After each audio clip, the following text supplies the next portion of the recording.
ಅದರಿಂದ ಹೇಗೆ ಪಾಠ ಕಲಿಯೋದು ಅನ್ನೋದನ್ನ ಹೇಳ್ತಾರೆ. ಓಂ ನಮೋ ಭಗವತೆ ವಾಸುದೇವಾಯ. ಬ್ರಾಹ್ಮಣ ಉವಾಚ ಸುಖಂ ಐಂದ್ರಿಯಕಂ ರಾಜನ್ ಸ್ವರ್ಗೇ ನರಕಯೇ ವಚ ದೇಹಿನಾಂ ಯದ್ ಯಥಾ ದುಃಖಂ ತಸ್ಮಾತ್ ನ ಇಚ್ಛೇತ ತದ್ ಬುಧಃ. ಅವಧೂತಲ್ಲಿರುವ ಬ್ರಾಹ್ಮಣರು ಹೇಳ್ತಾರೆ, ರಾಜನ್ ಐಂದ್ರಿಯಕಂ ಸುಖಂ ದೇಹಿನ ಸ್ವರ್ಗೇ ನರಕೆ ಏವ ಚ ಯತ್ ತತ್ ಯಥಾ ದುಃಖಂ ತತ್ ಒಂದು ನಿಮಿಷ ಯಥಾ ದುಃಖಂ ತಸ್ಮಾತ್ ತತ್ ನ ಇಚ್ಛೆ. ಇಂದ್ರಿಯಗಳಿಗೆ ಸುಖ ಎನ್ನುವುದು ಹೇಗೆ ಅಂದ್ರೆ ದುಃಖವು ಹೇಗೆ, ಅದು ಇದರಲ್ಲಿಯೇ ಸಿಗಬೇಕು ಅಂತ ಏನಿಲ್ಲ ಲೋಕದಲ್ಲಿ.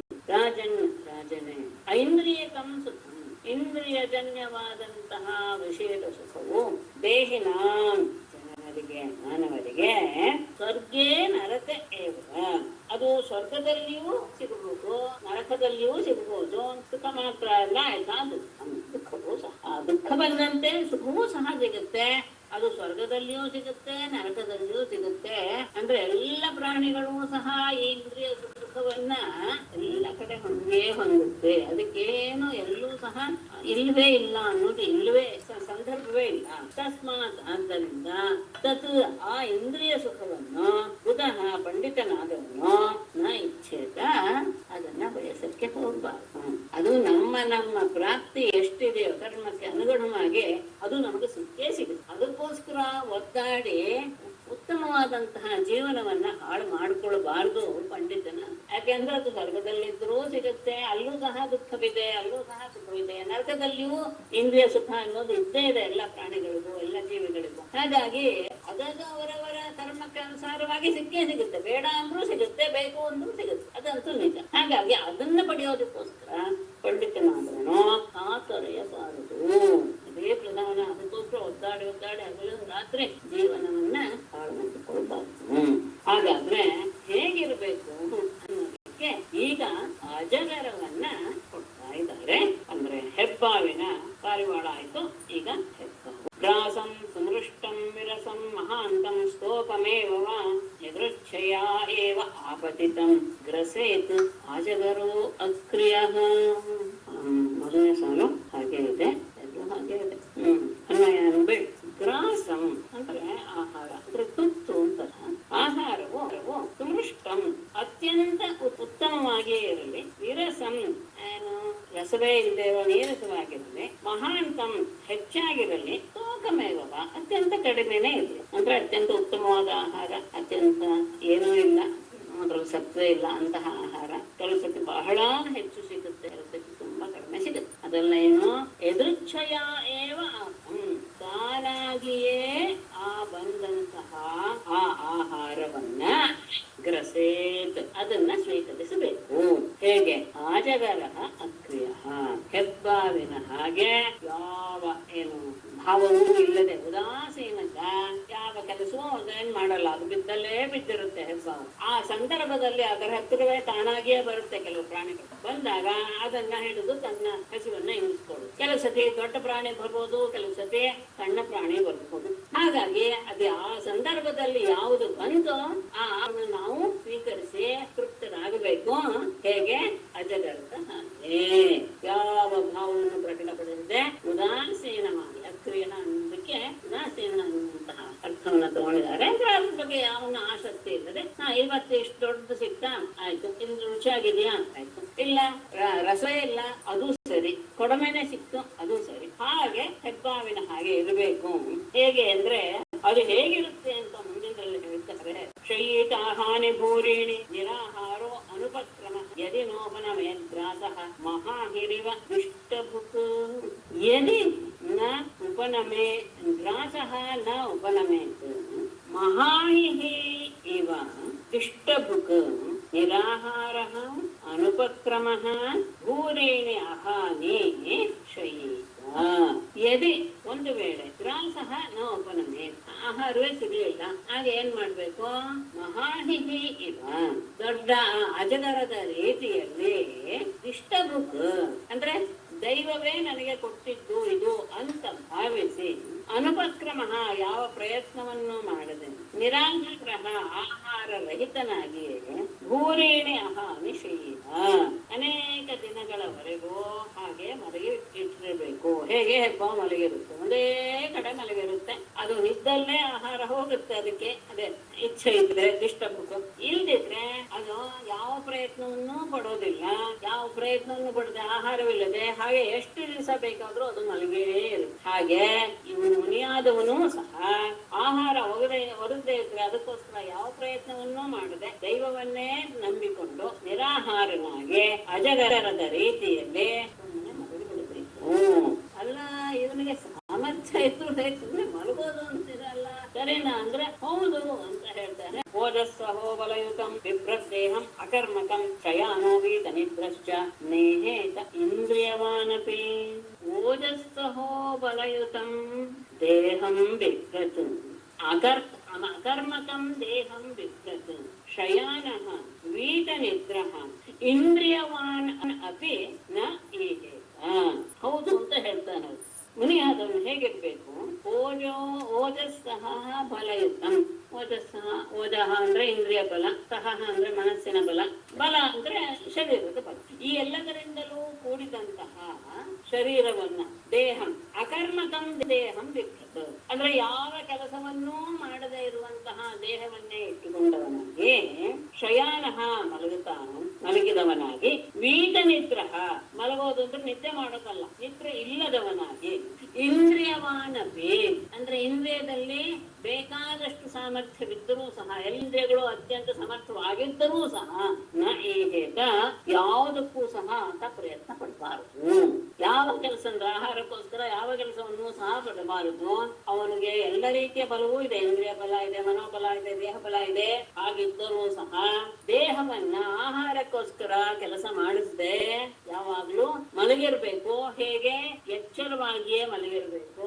ಇಂದ್ರಿಯ ಬಲವಿದ್ದರೂ ಸಹ ಅದಕ್ಕೋಸ್ಕರ ಪ್ರಯತ್ನ ಪಡಬಾರದು ಅಂತ ಅಜಗರದ ವಿಷಯವನ್ನು ಹೇಳಿದೆ. ಈಗ ಸಮುದ್ರದ ಹಾಗೆ ಇರಬೇಕು ಅಂದ್ರೆ ಅಷ್ಟು ಏನು ಪರವಾಗಿಲ್ಲ, ಮಲ್ಕೊಂಡಿರ್ಬೋದಲ್ಲ ಅನ್ಸುತ್ತೆ. ಯಾವ ವ್ಯಕ್ತಿ ಆಗಿರಕ್ ಸಾಧ್ಯ ಇಲ್ಲ. ಅದಕ್ಕೆ ಮನೋಧೈರ್ಯ ತುಂಬಾ ಬೇಕು. ಮುನಿ ಪ್ರಸನ್ನ ಗಂಭೀರ ದುರ್ವಿಗಾಹ್ಯೋ ದುರತ್ಯಯ ಅನಂತಪಾರೋ ಹ್ಯಕ್ಷೋಭ್ಯ ಸಿಮಿತೋದ ಇವಾರ್ಣವಃ. ಸಮುದ್ರದ ಹಾಗಿರಬೇಕು. ಹೇಗೆ?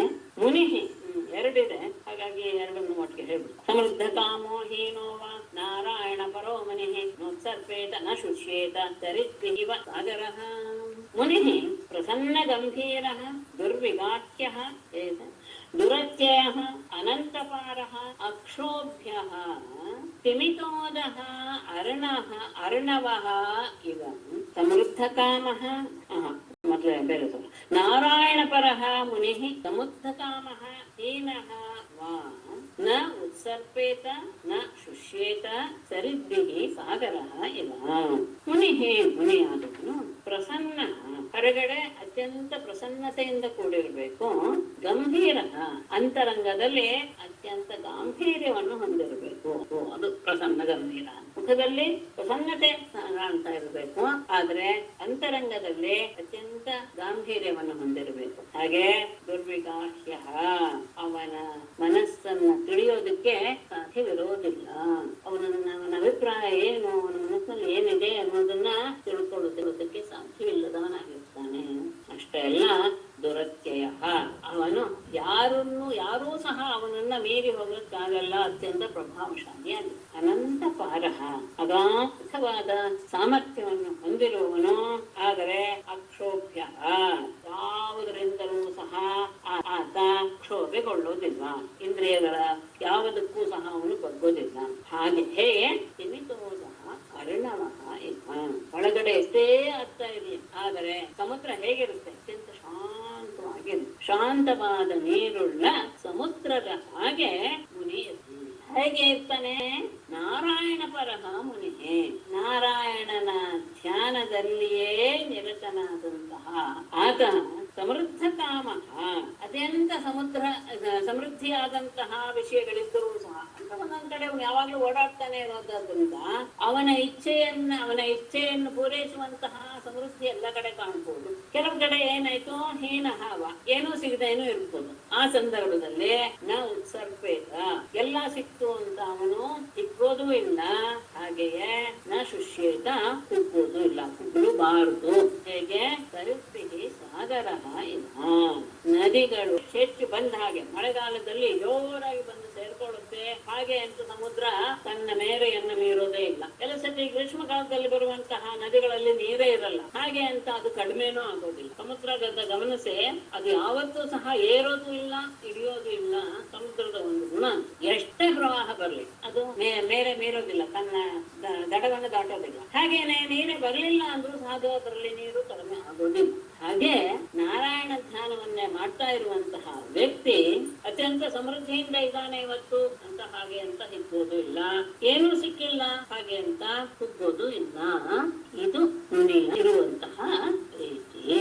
ಅತ್ಯಂತ ಪ್ರಸನ್ನತೆಯಿಂದ, ಅಂದ್ರೆ ಮುಖದಲ್ಲಿ ಪ್ರಸನ್ನ ಭಾವ ಯಾವಾಗಲೂ ಇರುತ್ತೆ. ಹಾಗೆ ಅಂತರಂಗದಲ್ಲಿ ಗಾಂಭೀರ್ಯವೂ ಇರುತ್ತೆ. ಆತನ ಮನಸ್ಸಿನಲ್ಲಿ ಏನಿದೆ ಅನ್ನೋದು ಯಾರಿಗೂ ಅರಿವಾಗೋದಿಲ್ಲ. ಆತನ ಪ್ರಭಾವ ಅತಿಕ್ರಮಿಸೋದಕ್ಕೆ ಸಾಧ್ಯವೇ ಇಲ್ಲ. ಅವನನ್ನ ಯಾವ ಗುಣಗಳು ಸಹ ಶೋಭೆಗೊಳಿಸೋದಿಲ್ಲ. ಅತ್ಯಂತ ಆಳವಾದಂತಹ ಒಂದು ಭಾವವನ್ನು ಹೊಂದಿರ್ತಾನೆ. ಹೇಗೆ ಶಾಂತವಾದ ಸಮುದ್ರದ ಹಾಗೇನೆ ಎಷ್ಟೇ ಮಳೆಗಾಲದಲ್ಲಿ ನದಿಗಳು ಪ್ರವಾಹದಿಂದ ಹೆಚ್ಚಾಗಿ ಬಂದು ಸಮುದ್ರಕ್ಕೆ ಸೇರ್ಲೇ ಸಿಗೋದಿಲ್ಲ. ಹಾಗೇನೆ ಗ್ರೀಷ್ಮ ಕಾಲದಲ್ಲಿ ಬರುವ ನದಿಗಳು ಏನೂ ಇಲ್ಲದೆ ನೀರು ಕಡಿಮೆ ಇದ್ರೂ ಸಹ ಸಮುದ್ರ ಕುಗ್ಗೋದಿಲ್ಲ. ಹಾಗೆಯೇ ಈತನು ಸಹ ಸಮೃದ್ಧಿ ಬಂದಾಗ ಹಿಗ್ಗೋದಿಲ್ಲ, ಕ್ಷೀಣತೆ ಬಂದಾಗ ಕುಗ್ಗೋದು ಇಲ್ಲ. ಇದು ಸಮುದ್ರದಿಂದ ಬಂದಂತಹ ಗುಣ. ಹಾಗೆ ಆದಮೇಲೆ ಪತಂಗದ ಉದಾಹರಣೆಯನ್ನು ತಗೊಳ್ತಾರೆ. ಅಂದ್ರೆ ಇದನ್ನ ಬೆಂಕಿ ದೀಪವನ್ನು ನೋಡಿ ಎಲ್ಲ ದೀಪದ ಮಿಂಚು. ದೃಷ್ಟ್ವಾ ಸ್ತ್ರಿಯಂ ದೇವಮಾಯಾಂ ತದ್ಭಾವೈಹಿ ಅಜಿತೇಂದ್ರಿಯಃ ಪ್ರಲೋಭಿತಃ ಪತತ್ಯಂತೆ ತಮಸಿ ಅಗ್ನೌ ಪತಂಗವತ್. ದೇವಮಾಯಾಂ ಸ್ತ್ರಿಯಂ ದೃಷ್ಟ್ವಾ ಅಜಿತೇಂದ್ರಿಯಃ ತದ್ಭಾವೈಹಿ ಪ್ರಲೋಭಿತಃ ಅಂಧೇ ತಮಸಿ ಪತತಿ ಅಗ್ನೌ ಪತಂಗವತ್. ಸ್ತ್ರೀ ಅನ್ನೋಳು ಒಬ್ಳು ದೇವರ ಮಾಯೆ, ಪರಮಾತ್ಮನ ಒಂದು ಮಾಯೆ.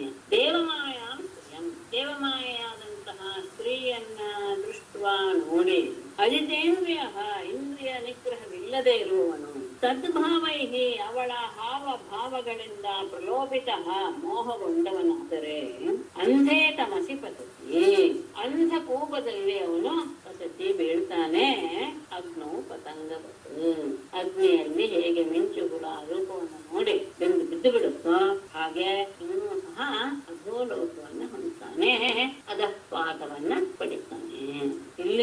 ಇಲ್ಲಿಂದ ಪತಂಗ, ದುಂಡಿ, ಆನೆ, ಜಿಂಕೆ ಮತ್ತು ಮೀನು, ಈ 5 ಇದೆಯಲ್ಲ, ಇದು 5 ಇಂದ್ರಿಯಗಳನ್ನು ಸೆಳೆಯುವಂಥದ್ದು ಅಂತ ಶೇಷವಾಗಿ ಸುಭಾಷಿತರು ಸಹ ಹೇಳುತ್ತೆ. ರೂಪ ಗಂಧ ಸ್ಪರ ಶಬ್ದ ರಸೈಹಿ ಪಂಚಭಿಹಿ ವಿಷಯೈಹಿ ಮೋಹಿತಾಃ ಪತಂಗ ಮಧುಕರ ಗಜ ಹರಿಣ ಮೀನಾಃ ಅತಃ ತೇಷು ಅನಾಸಕ್ತೌ ಪಂಚೈತೆ ಗುರವಃ. ಈ 5 ಇಂದ್ರಿಯಗಳಿಗೆ ಮೋಹಗೊಂಡು ಬಲೆಗೆ ಬಿದ್ದು ಬಿಡುತ್ತೆ. ಹಾಗಾಗಿ ಅವುಗಳಲ್ಲಿ ಅನಾಸಕ್ತವಾಗಿರಬೇಕು ಅನ್ನೋದನ್ನ ತೋರಿಸುವ ವಿಷಯದಲ್ಲಿ ಇವುಗಳೇ ಗುರುಗಳು ಅಂತ. ಅದಕ್ಕೆ ಇದನ್ನ ಹೇಳ್ತಾರೆ, ಇವುಗಳಿಗೆಲ್ಲ ಒಂದೊಂದು ಇಂದ್ರಿಯಗಳು ಮಾತ್ರ ಏನಾಗಿರುತ್ತೆ, ಸ್ಥೈರ್ಯವನ್ನು ಕಳ್ಕೊಂಡಿರುತ್ತೆ. ಆದ್ರೆ 5 ಇಂದ್ರಿಯಗಳನ್ನು ಹೊಂದಿರುವಂತಹ ಮನುಷ್ಯ ಇನ್ನು ಎಂತಹ ಅಧಃಪಾತದಲ್ಲಿ ಬೀಳ್ತಾನೆ ಅನ್ನೋದು ಭಾಷಿತದ ಒಂದು ವಿಷಯವೂ ಇದೆ. ಹಾಗಾಗಿ ಪತಂಗದ ಹಾಗೆ ರೂಪಕ್ಕೆ ಮರುಳಾಗಿ ಹೋಗಿ ಸ್ತ್ರೀಯ ಸಹವಾಸ ಮಾಡಿದರೆ ಆತ ಅಧೋಲೋಕಕ್ಕೆ ಹೋಗ್ತಾನೆ. ಯಾಕೆ ಅಂದ್ರೆ ಅದಕ್ಕೆ ಇನ್ನೊಂದು ಉದಾಹರಣೆ ಕೊಡ್ತಾರೆ. ಯೋಷಿತ್ ಹಿರಣ್ಯಾಭರಣಾಂಬರಾದಿ ದ್ರವ್ಯೇಷು ಮಾಯಾ ರಚಿತೇಷು ಮೂಢಃ ಪ್ರಲೋಭಿತಾತ್ಮ ಶುಭ ಭೋಗ ಬುದ್ಧ್ಯ ಪತಂಗವತ್ ನಶ್ಯತಿ ನಷ್ಟದೃಷ್ಟಿಃ. ಯೋಷಿತ್ ಹಿರಣ್ಯಾಭರಣಾಂಬರಾದಿ ದ್ರವ್ಯೇಷು ಮಾಯಾ ರಚಿತೇಷು ಮೂಢಃ ಉಪಭೋಗ ಬುದ್ಧ್ಯಾ ಪ್ರಲೋಭಿತಾತ್ಮ ನಷ್ಟದೃಷ್ಟಿಃ ಪತಂಗವತ್ ನಶ್ಯತಿ. ಯೋಷಿತು ಅಂದ್ರೆ ಸ್ತ್ರೀ, ಹಿರಣ್ಯ ಅಂದ್ರೆ ಚಿನ್ನ, ಆಭರಣ ಅಂದ್ರೆ ಆಭರಣಗಳು, ಅಂಬರ ಅಂದ್ರೆ ವಸ್ತು, ವಸ್ತ್ರ. ಈ ಎಲ್ಲ ದ್ರವ್ಯಗಳಲ್ಲಿ ಎಲ್ಲ ವಸ್ತುಗಳು, ಹೆಂಗಸು, ಚಿನ್ನ, ಆಭರಣ, ವಸ್ತ್ರ, ಈ ಎಲ್ಲ ರೀತಿಯ ವಸ್ತುಗಳು ಸಹ ಮಾಯಾ ರಚಿತೇಶು, ಮಾಯೆಯಿಂದ ರಚಿತವಾದವುಗಳು.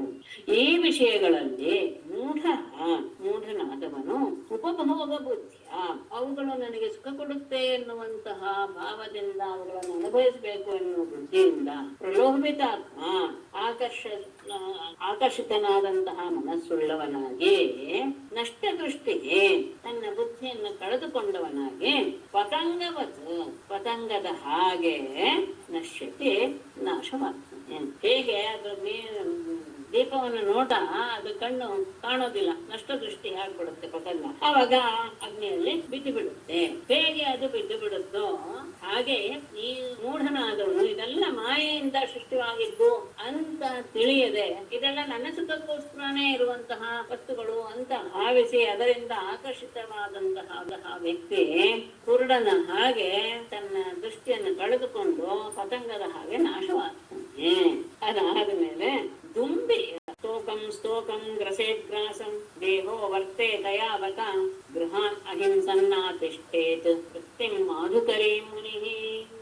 ಮಧುಕರಿ ವೃತ್ತಿ ಅಂತ ಪ್ರಸಿದ್ಧ, ಕೇಳಿದ್ದೀರ ಅಂತ ಭಾವಿಸ್ತೇನೆ. ಅದು ಅದರ ಹಾಗೆ ಕೆಲವರು ಈಗಲೂ ಆ ರೀತಿಯಾದ ವೃತ್ತಿಯನ್ನ ಆಶ್ರಯಿಸಿ ಬದುಕುವರು ಇದ್ದಾರೆ.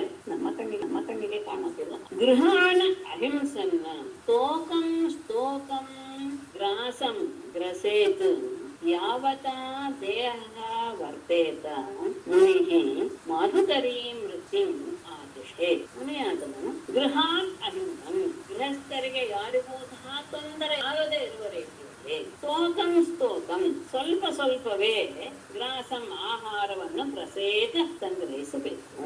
ಯಾವತ ದೇಹ ವರ್ತೇತ, ಅದು ಬೇರೆ ವಿಶೇಷ. ಎಷ್ಟು ಆಹಾರದಿಂದ ದೇಹದ ಪೋಷಣೆ ಆಗುತ್ತೋ ಅದರಿಂದ ಮಾತ್ರ ಮುನಿಯಾದವನು ಮಾಧುಕರಿ ಮೃತ್ಯು ಆದೆ. ಮಧುಕರಿ, ಮಧು ದುಂಬಿಯ ಹಾಗೆ ಅಂತ. ಅದು ಪ್ರತಿಯೊಂದು ಹೂವಿನ ಹತ್ರನ ಹೋಗಿ ಆ ಹೂವಿಗೆ ಏನೂ ತೊಂದರೆ ಆಗದೆ ಇರುವ ರೀತಿಯಲ್ಲಿ ಒಂದೊಂದು ಹನಿಯಾಗೆ, ಅಂದ್ರೆ ಅದರ ಹನಿ, ಆ ಹನಿಯನ್ನು ಮಾತ್ರ ಸ್ವೀಕರಿಸಿ ಇನ್ನೊಂದು ಹೂವಿಗೆ ಹೋಗುತ್ತೆ, ಅದರಲ್ಲಿ ಇನ್ನೊಂದು ಹನಿಯನ್ನ ಸ್ವೀಕರಿಸುತ್ತೆ. ಯಾವ ಹೂವಿಗೂ ಯಾವುದೇ ತೊಂದರೆಯೂ ಆಗೋದಿಲ್ಲ, ಅವುಗಳು ಬಾಡೋದಿಲ್ಲ, ಏನೂ ಇಲ್ಲ. ಹಾಗೆಯೇ ಪ್ರತಿಯೊಂದು ಮನೆಯಲ್ಲೂ ಸಹ ಸ್ವಲ್ಪವನ್ನೇ ಆ ಮನೆಯವರಿಗೆ ಯಾವುದು ಭಾರ ಆಗಬಾರದು. ನಾವು ಅವರು ನಮ್ಗೆ ಕೊಡುವಂತ ಆಹಾರದಿಂದ ಹಾಗೆ ಸ್ವಲ್ಪವೇ ಸ್ವೀಕರಿಸಬೇಕು. ಸ್ವಲ್ಪ ಸ್ವೀಕರಿಸೋದು ಅಂದ್ರೆ ಏನ್, ಮತ್ತೆ ನಮ್ಮ ದೇಹಕ್ಕೆ ಎಷ್ಟು ಬೇಕೋ ಅಷ್ಟು ಅಂದ್ರೆ ಅವತ್ತಿಗೆ ಅಲ್ಲಿ ನಿಲ್ಲಿಸ್ಬೇಕು, ಭಿಕ್ಷೆ ಬೇಡೋದನ್ನ. ಈ ರೀತಿಯಾಗಿ ಮಧುಕರ ವೃತ್ತಿಯನ್ನ ಮುನಿಯಾದವನು ಆಶ್ರಯಿಸಬೇಕು. ಇದರಲ್ಲಿ ಏನು ಇದೆಯಾ, ಇಂದ್ರಿಯ ದಿವ್ಯ ಇಲ್ವಲ್ಲ ಅಂತ ಹೇಳಿದ್ರೆ, ದುಂಬಿ ಎನ್ನುವುದು ಎರಡು ವಿಶೇಷ. ಅದು ಒಂದ್ಸತಿ ಗಮನಿಸಿದ್ದೀನಿ. ಕೆಲವು ಈ ಹೂವಿನ ಮಧುವನ್ನ ಪಾನ ಮಾಡುತ್ತಲ್ಲ, ಪಾನ ಮಾಡಿದ್ರು ಸಹ ಎಷ್ಟು ಬೇಕೋ ಅಷ್ಟು ಪಾನ ಮಾಡಿ ಸುಮ್ಮನಾಗ್ಬಿಡುತ್ತೆ. ಅಂದ್ರೆ ಅವುಗಳು ಜೇನನ್ನ ಕಟ್ಟೋದಿಲ್ಲ, ಗೂಡು ಕಟ್ಟೋದಿಲ್ಲ. ಇನ್ನೊಂದು ದುಂಬಿ ಅದು ಜೇನನ್ನ ಕಟ್ಟುವಂತ. ಅಂದ್ರೆ ಮೊದಲನೇ ದುಂಬಿ ಏನು ಅಂದ್ರೆ ಅದು ಯಾವುದನ್ನು ಸಂಗ್ರಹ ಮಾಡೋದಿಲ್ಲ. ಎರಡನೇ ದುಂಬಿ ಇದೆಯಲ್ಲ, ಅದು ಸಂಗ್ರಹ ಮಾಡಿ ಇಡುತ್ತೆ, ಅದು ದುಃಖಕ್ಕೆ ಒಳಗಾಗುತ್ತೆ. ಅಂದ್ರೆ ಇದು ಸಂಗ್ರಹ ಮಾಡಿಡುತ್ತೆ, ಯಾರೋ ಅದನ್ನ ಉಪಯೋಗಿಸ್ಕೊಳ್ತಾರೆ.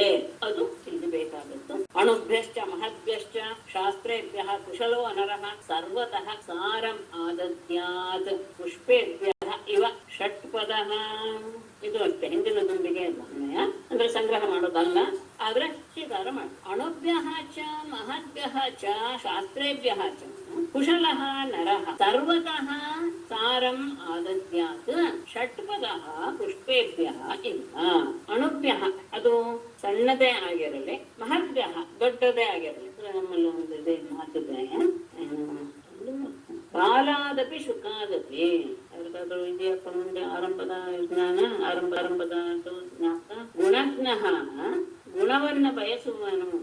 ಅದು ಸಣ್ಣ ಹುಡುಗ ಆಗಿರ್ಬಹುದು ಅಥವಾ ಒಂದು ಇದೇ ಆಗಿರ್ಬೋದು, ಏನು ಗಿಳಿಯೇ ಆಗಿರ್ಬೋದು. ಎಲ್ಲದರಿಂದಲೂ ಸಹ ಸಾರವತ್ತಾದಂತಹ ವಿಷಯವನ್ನು ಸಂಗ್ರಹಿಸಬೇಕು ಅಂತ ನಮ್ಮ ಶಾಸ್ತ್ರ ಹೇಳುತ್ತೆ. ಆ ವ್ಯಕ್ತಿಯನ್ನು ನೋಡ್ಕೊಂಡು ಇವನ ಹತ್ರ ಏನಿದೆ ಅಂತ ಅಲ್ಲ.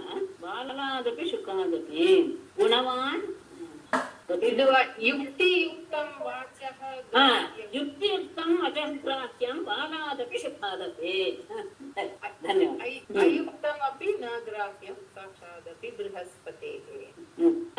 ಅದು ಒಂದು ಅದು ಬೇಡವೇ. ಯುಕ್ತಿಯುಕ್ತವಾದದ್ದು ಅಂದ್ರೆ ಅತ್ಯಂತ ಉತ್ತಮವಾದದ್ದು. ಅದು ಅತ್ಯಂತ ಸಣ್ಣ ಹುಡುಗನಾಗಿರ್ಬೋದು ಅಥವಾ ಒಂದು ವಿಳಿನೇ ಹೇಳಿರ್ಬೋದು, ಅದರಿಂದಲೂ ಪಡಿಬೇಕು. ಸರಿ ಅಲ್ಲ ಅನ್ಸೋದು ಅದು ಶಾಸ್ತ್ರವೇ ಹೇಳಿದ್ರು ಸಹ, ಅತ್ಯಂತ ಉತ್ತಮನೇ ಹೇಳಿದ್ರು ಸಹ ಅದನ್ನೇ ತ್ಯಾಗ ಮಾಡುದು. ಹಾಗೆ ನಮ್ಮಲ್ಲಿ ಆ ಸಂಪ್ರದಾಯ ಇದೆ. ಮತ್ತೆ ಎಷ್ಟೋ ಜನ ಹಂಗ ಅನ್ಕೊಂಡಿದ್ದಾರೆ. ಅದು ಸಣ್ಣದರಿಂದಲಾಗಲಿ ಅಥವಾ ಶಾಸ್ತ್ರದಿಂದಲಾಗಲಿ ಕುಶಲಃ ನರಃ, ಉತ್ತಮನಾದಂತಹ ಯೋಗ್ಯನಾದಂತಹ ವ್ಯಕ್ತಿ ಸರ್ವತಃ ಎಲ್ಲದರಿಂದಲೂ ಸಹ ಸಾರವಾದದ, ಅದರಲ್ಲಿ ಯಾವುದು ಬಹಳ ಯುಕ್ತವೋ ಸ್ವೀಕಾರಾರ್ಹೋ ಆ ಸಾರವನ್ನ ಆತ ತಗೊಳ್ಬೇಕು. ಷಟ್ಪದ ಪುಷ್ಪೇಭ್ಯ ಹೇಗೆ ದುಂಬೆ ಎಲ್ಲ ಹೂಗಳ ಹತ್ರನೂ ಹೋಗುತ್ತೆ. ನಾನು ಮನೆಯಲ್ಲಿ ಸುಮ್ಮನೆ ಗಮನಿಸ್ತಿರ್ತೇನೆ. ಅದು ನಮಗೆ ಅನ್ಸುತ್ತೆ ಅದರಲ್ಲಿ ಏನಿರುತ್ತೆ ಮಧು ಅಂತ, ಆದ್ರೆ ಇಲ್ಲ, ಪ್ರತಿಯೊಂದು ಹೂವಿನಲ್ಲಿಯೂ ಒಂದು ಮಧು ಇದ್ದೇ ಇರುತ್ತೆ ಅನ್ನೋದು ನನಗೆ ಇಲ್ಲೇ ಗೊತ್ತಾಗಿತ್ತು. ಪ್ರತಿಯೊಂದು ಹೂವಿನ ಹತ್ರನೂ ಒಬ್ಳು ಹೋಗಿ ಕೂತ್ಕೊಂಡು ಮಧು ಸಂಗ್ರಹ ಮಾಡುತ್ತೆ. ಅದು ಸಣ್ಣ ಪುಟ್ಟದೆ ಒಂದು ಏನು ತುಂಬೆ ಹೂವೇ ಇರಬಹುದು, ಅಲ್ಲೂ ಸಹ ಗ್ರಹಣ ಮಾಡುತ್ತೆ. ದೊಡ್ಡ ಹೂವು ಅದರಲ್ಲೂ ಸಹ ಗ್ರಹಣ ಮಾಡುತ್ತೆ. ಹಾಗೆ ಹೂಗಳಿಂದ ಮಧುವನ್ನ ಹೇಗೆ ಹೇರುತ್ತೋ ಹಾಗೆ ಜಾಣನಾದಂತಹ ಮಾನವ ಅದು ಚಿಕ್ಕದು ದೊಡ್ಡದು ಶಾಸ್ತ್ರ ಎಲ್ಲವನ್ನೂ ತಗೊಂಡು ಅದರಲ್ಲಿ ಸಾರವಾದದ್ದು ಏನಿದೆಯೋ ಅದನ್ನ ಗ್ರಹಿಸಬೇಕು. ಆಯ್ತಾ? ಹಾಗೆ ಅಂತ ತಗೊಳ್ತೀವಲ್ಲ ಅದನ್ನ ನಾಳೆಗೆ ಇವತ್ತು ರಾತ್ರಿಗೆ ಅಂತ ಇಡಬಾರ್ದು. ಸಾಯಂತನಂ ಶ್ವಸ್ತನಂ ವಾ ನ ಸಂಗೃಹ್ಣೇತ ಭಿಕ್ಷಿತಂ ಪಾಣಿಪಾತ್ರ ಉದರ ಮಾತ್ರ ಮಕ್ಷಿಕ ಇವ ನ ಸಂಗ್ರಹೇ. ಇದು ಮಕ್ಷಿಕ ಅಂದ್ರೆ ಜೇನು. ಸಾಯಂತನಂ ಭಿಕ್ಷಿತಂ ಸಾಯಂತನಂ ಸ್ವಸ್ತನಂ ವಾ ನ ಸಂಗೃಹ್ಣೀತ ಪಾಣಿಪಾತ್ರ ಪಾಣಿಪಾತ್ರೋದರಾಮತ್ರ ಒಂದೇ ಪದ ಮಕ್ಷಿಕ ಇವ ನ ಸಂಗ್ರಹೇ. ಇದು ಮಾಡಬಾರದು ಅನ್ನೋದಕ್ಕೆ ಉದಾಹರಣೆ. ಭಿಕ್ಷಿತಂ ಭಿಕ್ಷೆಯಿಂದ ಪಡ್ಕೊಂಡು ಬಂದಿದ್ದನ್ನ ಸಾಯಂತನಂ ಸಾಯಂಕಾಲಕ್ಕಾಗಲಿ ಸ್ವಸ್ತನಮ್ಮ ನಾಳೆಗಾಗಲೇ ನ ಸಂಗ್ರಹಣೀತ ಸಂಗ್ರಹ ಮಾಡಬಾರದು. ಹಾಗಾದ್ರೆ ಹೇಗ್ ಸಂಗ್ರಹ ಮಾಡಬೇಕು? ತುಂಬಾ ಚೆನ್ನಾಗಿ ತಗೊಂಡಿದ್ದಾರೆ. ಪಾಣಿಪಾತ್ರ ಉದರಾ ಮಾತ್ರ. ಬೇಡುವಂತಹ ಪಾತ್ರೆ ಯಾವ್ದಾಗಿರ್ಬೇಕು? ತಮ್ಮ ಕೈ ಮಾತ್ರ ಆಗಿರ್ಬೇಕು. ಕೈಯಲ್ಲಿ ಬೇಡಬೇಕು, ಅದ್ರ ಪಾತ್ರೆ ಹಿಡ್ಕೊಂಡು ಹೋಗಿ ಬೇಡೋದಲ್ಲ. ಹಾಗಾದ್ರೆ ಎಲ್ಲಿ ಇಟ್ಕೊಳ್ಬೇಕು? ಪಾತ್ರೆ ಯಾವುದು? ಉದರ ಅಮರ್ತ್ರ ಅಂದ್ರೆ ಪಾತ್ರೆ. ಅಮರ್ತ್ರ ಮತ್ತು ಬಹುರಿ. ಹಾಗಾಗಿ ಆ ಪಾತ್ರೆ ಅಂದ್ರೆ ಮಾಡಿ ಕೈಯಲ್ಲಿ ಭಿಕ್ಷೆ ಪಾಣಿ ಅಂದೇ ಭಿಕ್ಷಾ ಪಾತ್ರೆ ಆಗಿರ್ಬೇಕು. ಹೊಟ್ಟೆನೆ ಭಿಕ್ಷೆ ತುಂಬುವಂತಹ ಪಾತ್ರೆ ಆಗಿರ್ಬೇಕೇ ಹೊರತು ಬೇರೆ ಪಾತ್ರೆಯನ್ನು ಉಪಯೋಗಿಸಬಾರ್ದು. ಮಕ್ಷಿಕ ಇವ ನ ಸಂಗ್ರಹೇ. ಜೇನು ಹುಳುವಿನ ಹಾಗೆ ಸಂಗ್ರಹ ಮಾಡಬಾರದು. ಯಾಕೆ ಮಾಡಬಾರ್ದು ಅಂದ್ರೆ ಅದು ಹೇಗೆ ಜೇನು ಹುಳು ಜೇನು ತೆಗಿಬೇಕಾದ್ರೆ ಜೇನು ಹುಳನ್ನು ಸಹ ಬೆಂಕಿ ಹಾಕಿ ಸುಟ್ಟು ಬಿಡ್ತಾರೆ ಇಲ್ವೋ, ಅದು ನಾಶವಾಗುತ್ತೆ. ಹಾಗೆ ಸಂಗ್ರಹ ಮಾಡಿದರೆ ನಾಶವಾಗುತ್ತೆ ಅನ್ನೋದು ಮುಂದಿನದಲ್ಲಿ ಹೇಳ್ತಾರೆ. ನಾಶವಾಗ್ತಾನೆ ಅಂತ. ಸಾಯಂತನಂ ಸ್ವಸ್ತನಮ್ಮ ಅದೇ ನ ಸಂಗ್ರಹಣೀತ ಭಿಕ್ಷುಕಃ ಮಕ್ಷಿಕ ಇವ ಸಂಗೃಹ್ಣನ್ನ ಸಹ ತೇನ ವಿನಶ್ಯತೆ. ಭಿಕ್ಷುಕಃ ಸಾಯಂತನಂ ಸ್ವಸ್ತನಂ ವಾ ನ ಸಂಗೃಹ್ಣೀತ ಮಕ್ಷಿಕ ಸಂಗೃಹ್ಣನ್ನ ಮಕ್ಷಿಕ ಇವ ತೇನ ಸಹ ವಿನಶ್ಯತೆ. ಭಿಕ್ಷುಕಃ ಭಿಕ್ಷುವಾದವನು ಮುನಿಯಾದವನು ಸಾಯಂಕಾಲಂ ಸ್ವಸ್ತನಮ್ಮ ನ ಸಂಗೃಹ್ಣೀತ ಸಂಜೆಗಾಗ್ಲಿ ನಾಳೆಗಾಗ್ಲಿ ಅಂತ ಭಿಕ್ಷೆಯನ್ನ ಸಂಗ್ರಹ ಮಾಡಬಾರ್ದು. ಸಂಗಣ್ಣನ್ ಒಂದು ವೇಳೆ ಸಂಗ್ರಹಿಸಿ ಇಡತಕ್ಕವನು ಏನಾಗ್ತಾನೆ? ಮಕ್ಷಿಕ ಇವ ಜೇನು ನೊಣದಂತೆ ತೇನ ಸಹ ಯಾವುದು ಸಂಗ್ರಹಿಸಿದ ವಸ್ತುವಿನ ಜೊತೆಗೆ ಅದು ಸಹ ಹೇಗೆ ನಾಶವಾಗುತ್ತೋ ಇವನು ಸಹ ವಿನಶ್ಯತೆ ನಾಶವಾಗ್ತಾನೆ. ಹಾಗಾಗಿ ಕೈಯೇ ಭಿಕ್ಷಾ ಪಾತ್ರೆ, ಹೊಟ್ಟೆಗೆ ಆ ಭಿಕ್ಷೆಯನ್ನು ಇಡುವಂತಹ ಆಗಿರಬೇಕು. ಯಾಕೆ ಅಂದ್ರೆ ಆ ಜೇನನ್ನ ಸಂಗ್ರಹ ಮಾಡಿದಂತಹ ಜೇನನ್ನ ತೆಗೆಯುವಂತಹ ಸಂದರ್ಭದಲ್ಲಿ ಆ ಜೇನು ಹುಳವನ್ನು ಸಹ ನಾಶ ಮಾಡಿ ಆ ಜೇನನ್ನ ಪಡ್ಕೊಳ್ತಾರೆ ಜನ. ಜೇನು ಹೋಯ್ತು, ಅದನ್ನ ಸಂಗ್ರಹ ಮಾಡುತ್ತೆ. ಜೇನು ನೊಣಕ್ಕೂ ಸಹ ನಾಶ ಬಂತು. ಹಾಗೆ ಆಗ್ಬಿಡುತ್ತೆ. ಹಾಗಾಗಿ ಹಾಗೆ ಸಂಗ್ರಹ ಮಾಡಬಾರ್ದು. ಹೀಗೆ ದಿಂಬಿದಾಯ್ತು. ಆಮೇಲೆ ಆನೆಯ ವಿಷಯ, ಅದನ್ನ ನಾಳೆ ಮಾ ಪದಾಪಿವತೀಂ ಭಿಕ್ಷು ನ ಸ್ಪೃಶೇದ್ದಾರವೀಮಪಿ ಕೃಶನ್ ಕರೇವ ಬಧ್ಯೇತ ಕರಿಣ್ಯಾಃ ಅಂಗಸಂಗತಃ. ಭಿಕ್ಷು ದಾರವೀಂ ಯುವತಿಂ ಪದಾಪಿ ನ ಸ್ಪೃಶೇತ್. ಪುರುಷನ್ನ ಕರಿಣ್ಯ ಅಂಗಸಂಗತಃ ಕರಿ ಇವ ಬಧ್ಯೇತ. ಭಿಕ್ಷುವಾದವನು, ಯೋಗಿ ಆದವನು. ಭಿಕ್ಷು ಅಂದ್ರೆ ಸನ್ಯಾಸಿ. ಸನ್ಯಾಸಿ ಅಂದ್ರೆ ಎಲ್ಲ ಅಂದ್ರೆ ಮಠ ಇರೋದ್ ಮಾತ್ರ ಅಂತ ಅನ್ಕೊಳ್ಬೇಡಿ. ಎಲ್ಲವನ್ನು ತ್ಯಾಗ ಮಾಡಿ ಅವಧೂತರು ಅನ್ನೋದೇ ಇಟ್ಕೊಳ್ಬಹುದು, ತೊಂದ್ರೆ ಇಲ್ಲ. ಸನ್ಯಾಸಿ ಎಲ್ಲವನ್ನು ತ್ಯಾಗ ಮಾಡಿದಾನೆ. ಅವಧೂತರಿಗೂ ಸನ್ಯಾಸಿಗಳಿಗೆ ಏನು ವ್ಯತ್ಯಾಸ ಇಲ್ಲ. ಆತ ದಾರವೀನ್ ಯುವತಿಮಪಿ, ವಿಶೇಷವಾಗಿ ಹೇಳ್ತಾರೆ, ಮಣ್ಣಿನಿಂದ ಮಾಡಿದ ಹೆಣ್ಣು ಮೂರ್ತಿಯನ್ನು ಸಹ ಪದಾಭಿನ ಸ್ಪೃಶೇತ್, ಕಾಲಿನಿಂದಲೂ ಸಹ ಮುಟ್ಟಬಾರದು. ಸ್ಪೃಶನ್ ಒಂದು ವೇಳೆ ಅದ ರೀತಿಯ ಸ್ಪರ್ಶವಾದರೆ ಏನಾಗತ್ತೆ ಅಂದ್ರೆ ಕರಿಣ್ಯಾಹ ಅಂಗಸಂಗತಃ, ಅದು ಮರದಿಂದ ಮಾಡಿದ ಹೆಣ್ಣಾನೆಯನ್ನು ಮರದಿಂದ ಮಾಡಿ ಬೆಟ್ಟದಲ್ಲಿ ಬೀಳಿಸ್ತಾರಲ್ಲ ಆನೆಯನ್ನ, ಅಲ್ಲಿ ಮರದಿಂದ ಮಾಡಿರ್ತಾರಂತೆ ಹೆಣ್ಣಾನೆಯನ್ನು. ಆ ಕರಿಣ್ಯಾಹ ಮರದಿಂದ ಮಾಡಿದ ಹೆಣ್ಣಾನೆಯ ಅಂಗಸಂಗತಃ, ಅಂಗಸಂಗವನ್ನ ಬಯಸಿದ ಕರೀವ ಆನೆಯು ಹೇಗೆ ಖಡ್ಗದಲ್ಲಿ ಬಗ್ಗೇಕ ಬಂಧಿತವಾಗಿಬಿಡುತ್ತೋ, ಸನ್ಯಾಸಿಯು ಸಹ ಬಂಧನಕ್ಕೆ ಸಿಕ್ಕಾಕೊಂಡು ಬಿಡ್ತಾನೆ. ಜೀವ ಇಲ್ಲದೆ ಇರುವಂತಹ ಮರದ ಹೆಣ್ಣಿನ ಮೂರ್ತಿ ಆದರೂ ಸಹ ಅದನ್ನು ಕಾಲಿನಿಂದಲೂ ಮುಟ್ಟಬಾರದು. ಯಾಕೆ ಅಂದ್ರೆ ಅಂಗಸಂಗವನ್ನು ಬಯಸಿ ಹೋದಂತಹ ಆನೆ ಮರದಿಂದ ಮಾಡಿದಂತಹ ಆ ಹೆಣ್ಣಾನೆಯನ್ನ ಬಯಸಿ ಅದು ಕೆಡ್ಡದಲ್ಲಿ ಬೀಳುತ್ತೆ. ಹಾಗೆ ಈ ಸನ್ಯಾಸಿಯು ಸಹ ಬಂಧನಕ್ಕೆ ಸಿಕ್ಕಾಕೊಂಡು ಬಿಡ್ತಾನೆ. ಒಂದು ಇದೆಯಲ್ಲ ಏನು, ಸನ್ಯಾಸಿ ಹಿರಿಯಿಂದ ತನ್ನ ಬಟ್ಟೆಯನ್ನ, ತುಂಡು ಬಟ್ಟೆಯನ್ನ ರಕ್ಷಣೆ ಮಾಡೋದಕ್ಕೋಸ್ಕರ ಬೆಕ್ಕನ್ನು ಸಾಕಿದ. ಅದು ಕೊನೆಗೆ ದೊಡ್ಡ ಸಂಸಾರವಾಗಿ ಆತ ಏನು ಸಂಸಾರಿಯೇ ಆಗಿ ತನ್ನ ಜೀವನವನ್ನ ಹಾಳು ಮಾಡ್ಕೊಂಡ ಅಂತ ಕನ್ನಡದಲ್ಲಿದೆ ಅದು ಒಂದು ವಾಕ್ಯ. ಹಾಗೆ ಆಗಿಬಿಡಿ. ಹಾಗಾಗಿ ಆನೆಗಳ ಹಾಗೆ ಪೋತನ ಬಗ್ಗೆ ವಿಸ್ತಾರವಾಗಿ ಹೇಳಿದ್ರು. ಹೇಗೆ ಸಂಸಾರಿಗಳು ಹಾಕಿಕೊಳ್ತಾರೆ ಅನ್ನೋದನ್ನ ಅದ್ಭುತವಾಗಿ ತಿಳಿಸ್ಕೊಟ್ರು. ಯಾವುದೇ ವ್ಯಕ್ತಿ ಎಂಥ ಸಂದರ್ಭದಲ್ಲಿಯೂ ಸಹ ಪ್ರೀತಿಯನ್ನಾಗಲಿ ಅವರ ಜೊತೆಗೆ ಆಸಕ್ತಿಯನ್ನಾಗಲಿ ಎರಿಸ್ಕೊಳ್ಬಾರ್ದು. ವಿಶೇಷವಾಗಿ ಮುನಿ ಎರಿಸ್ಕೊಳ್ಬಾರ್ದು. ವಿಶೇಷವಾಗಿ ಮುನಿಯನ್ನು ಯತಿ ಅಂತೂ ಮೊದಲು ಮಾಡ್ಬೇಕು. ಯಾಕೆ ಅಂದ್ರೆ ಯಾರಿಗೇ ಆಗ್ಲಿ ಈ ರೀತಿಯಾಗಿ ಸ್ನೇಹವನ್ನ ಇಟ್ಟುಕೊಂಡು ಬಿಟ್ರೆ ದೈನ್ಯಾವಸ್ಥೆಯನ್ನು ಹೊಂದಿ ದುಃಖವನ್ನು ಪಡಬೇಕಾಗತ್ತೆ. ಹೇಗೆ ಒಂದು ಪಾರಿವಾಳ ತನ್ನ ಮರಣವನ್ನ ತಾನೇ ಬುದ್ಧಿಹೀನತೆಯಿಂದ ತಂದು, ಅಂದ್ರೆ ಒಂದು ಕಾಡಿನಲ್ಲಿ ಒಂದು ಪಾರಿವಾಳ ಗಿಡದ ಮೇಲೆ ಕೂಡು ಕಟ್ಕೊಂಡು ಕಪೋತಿಯೊಡನೆ, ಪತ್ನಿಯಾದ ಕಪೋತಿಯೊಡನೆ ಬಹಳ ಆನಂದವಾಗಿ ವಾಸ ಮಾಡ್ತಾ ಇತ್ತು ಅನೇಕ ವರ್ಷಗಳವರೆಗೆ. ಅವರಿಬ್ಬರು ಎಷ್ಟು ಸ್ನೇಹಬದ್ಧರಾಗಿದ್ರು ಅಂದ್ರೆ ಪ್ರತಿಯೊಂದು ವಿಷಯದಲ್ಲಿಯೂ ಅವರು ಒಬ್ರನ್ನೊಬ್ರು ಆಶ್ರಯಿಸ್ಕೊಂಡೇ ಇದ್ರು ಅನ್ನೋಷ್ಟು. ಮಲಗೋದಾಗ್ಲಿ, ಕೂತ್ಕೊಳ್ಳೋದಾಗ್ಲಿ, ಓಡಾಡೋದಾಗ್ಲಿ ಎಲ್ಲ ಕೆಲಸಗಳನ್ನು ಸಹ ಒಟ್ಟಿಗೆ ಮಾಡ್ತಾ ಆನಂದವಾಗಿ ಆ ಕಾಡಿನಲ್ಲಿ ವಿಹಾರ ಮಾಡ್ತಾ ಇದ್ರು. ಹಾಗಾದಾಗ ಆ ಹೆಣ್ಣು ಪಾರಿವಾಳವು ಸಹ ತನ್ನ ಗಂಡನನ್ನ ಮೆಚ್ಚಿಸುವಂತಹ ರೀತಿಯಲ್ಲಿ ವ್ಯವಹಾರ ಮಾಡ್ತಾ ಇದ್ದದ್ದನ್ನು ನೋಡಿ, ಹೆಣ್ಣಿನ ಆ ಗುಣವನ್ನ ನೋಡಿ, ಹೆಣ್ಣಿನ ಪಾರಿವಾಳದ ಗುಣವನ್ನು ನೋಡಿ ಬಹಳ ಅದ್ರ ಮೇಲೆ ದಯೆ ಇತ್ತು ಕಪೋತನಿಗೆ. ಅದು ಏನ್ ಬಯಸುತ್ತೋ ಅದನ್ನ ಎಷ್ಟೇ ಕಷ್ಟವಾದರೂ ಸಹ ತಂದು ಕೊಡ್ತಿತ್ತು. ಅಷ್ಟು ಪ್ರೀತಿಯಿಂದ ವಾಸ ಮಾಡ್ತಾ ಇತ್ತು. ಹೀಗಿರುವಾಗ ಪಾರಿವಾಳ ಗರ್ಭ ಧರಿಸಿತು.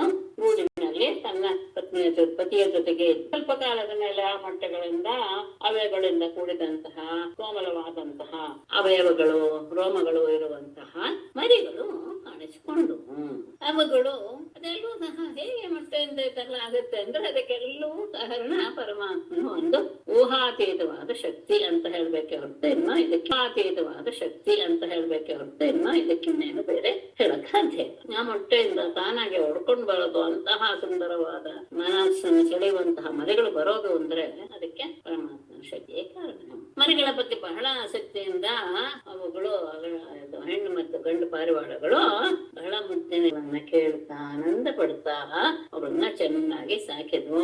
ಆ ಮೃದುವಾದ ರೆಕ್ಕೆಗಳ ಸ್ಪರ್ಶ, ಅದರ ಕೂಗು ಕೇಳೋದು, ಅದರ ಚೇಷ್ಟೆ, ಅವರುಗಳು ಹಾರಿ ಹಾರಿ ರೆಕ್ಕೆ ಬಂತ ಮೇಲೆ ಹಾರಿ ಬರೋದು, ಇದೆಲ್ಲ ನೋಡ್ತಾ ಬಹಳ ಆನಂದವಾಗಿದ್ದು. ಹೀಗೆ ಪರಸ್ಪರ ಪ್ರೇಮದಿಂದ ಅವುಗಳು ಎಲ್ಲ ಪರಮಾತ್ಮನ ಮಾಯೇನೆ ಅಷ್ಟೆಲ್ಲ ಮೋಹ ಬರುತ್ತೆ ಅಂದ್ರೆ ಮಾಯೆ ಕಾರಣ.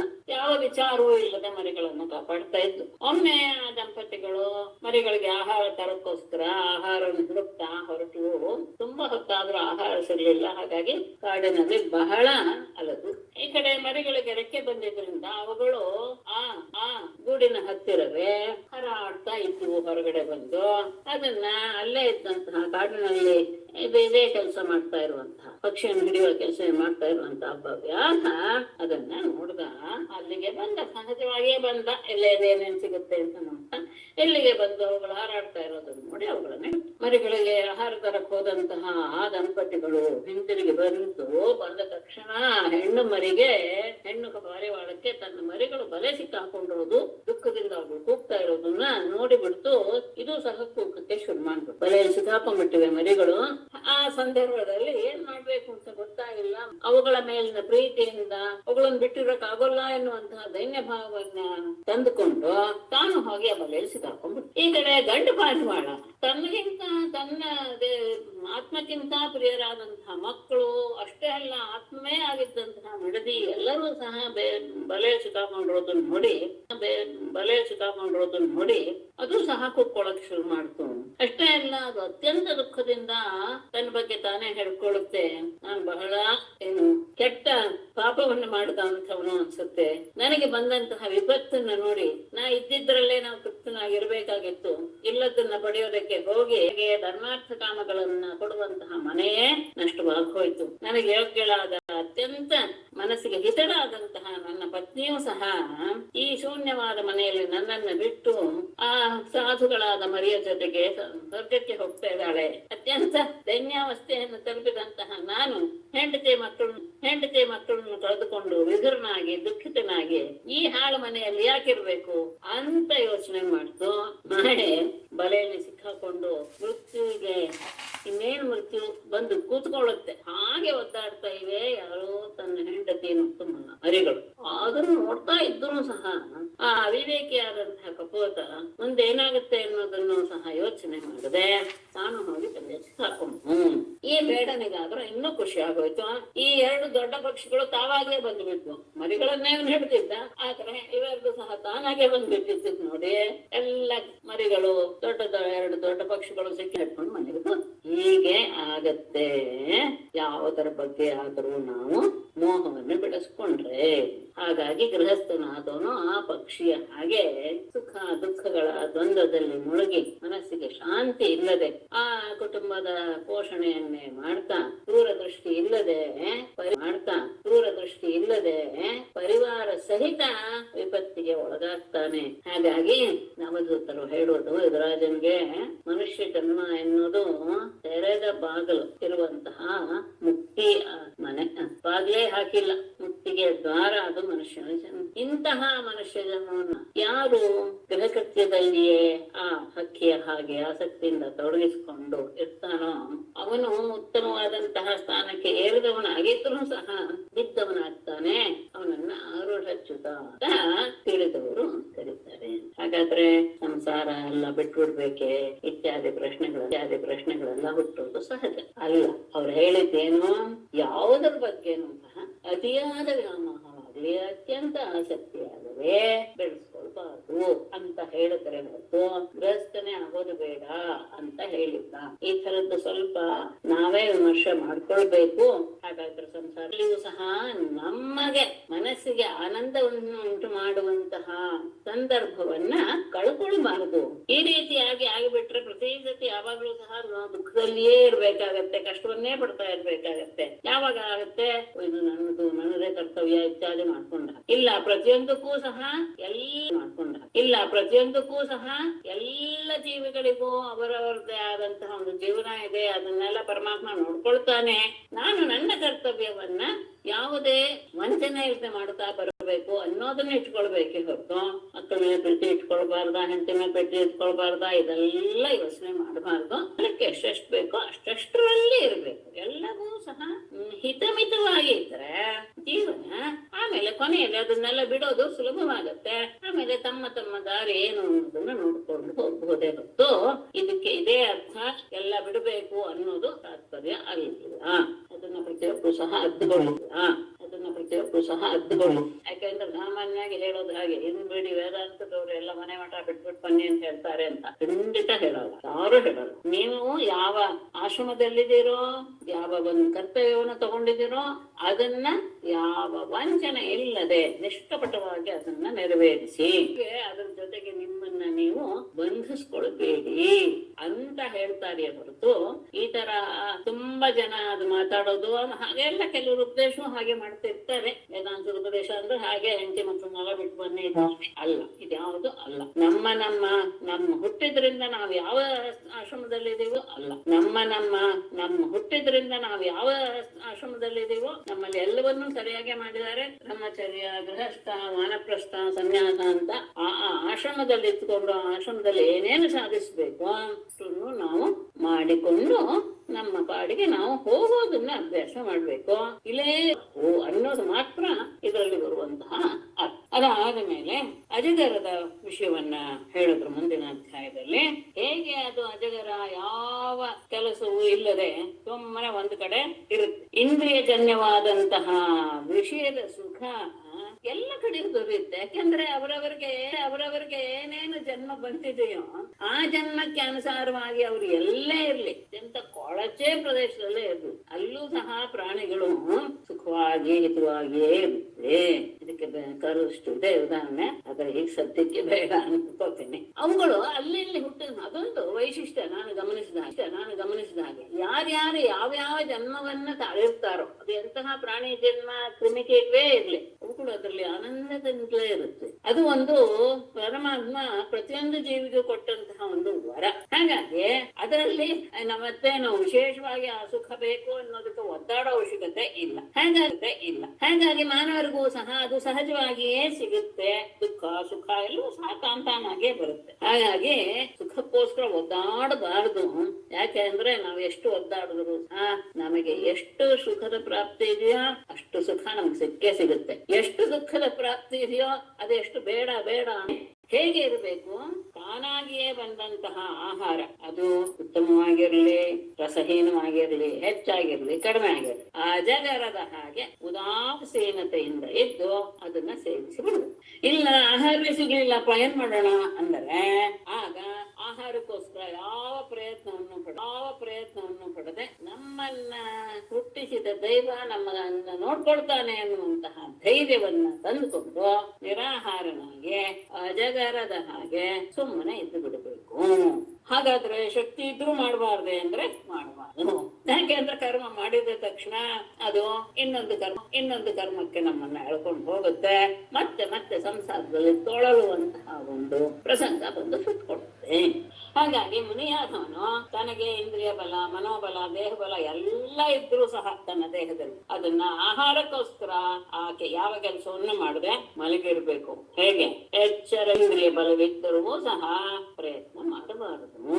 ಇದೆಲ್ಲ ಯಾವಾಗ ಇದನ್ನ ನೀವು ಋಷಭ ದೇವರ ಇದರಲ್ಲಿ ನೀವು ನೋಡಿದೀರಾ ಅಂತ ಕೇಳಿದೀರಾ, ನೆನಪಿದೆ ಅಂತ ಭಾವಿಸ್ತೀನಿ. ಆತ ಹಾಗೇ ಇರ್ತಿತ್ತು, ಕಾಡಿನಲ್ಲಿ ಓಡಾಡ್ತಿದ್ರು. ಯಾವ ಆಹಾರಕ್ಕೋಸ್ಕರನೂ ಆತ ಪ್ರಯತ್ನ ಪಡ್ತಿರ್ಲಿಲ್ಲ, ತಾನಾಗೆ ಬಂದಿದ್ದನ್ನ ತಿಂತಾ ಇದ್ರು. ಇಲ್ದಿದ್ರೆ ಇಲ್ಲ. ಮುನಿಯಾದವನು ಹೀಗೆ ಇರಬೇಕು.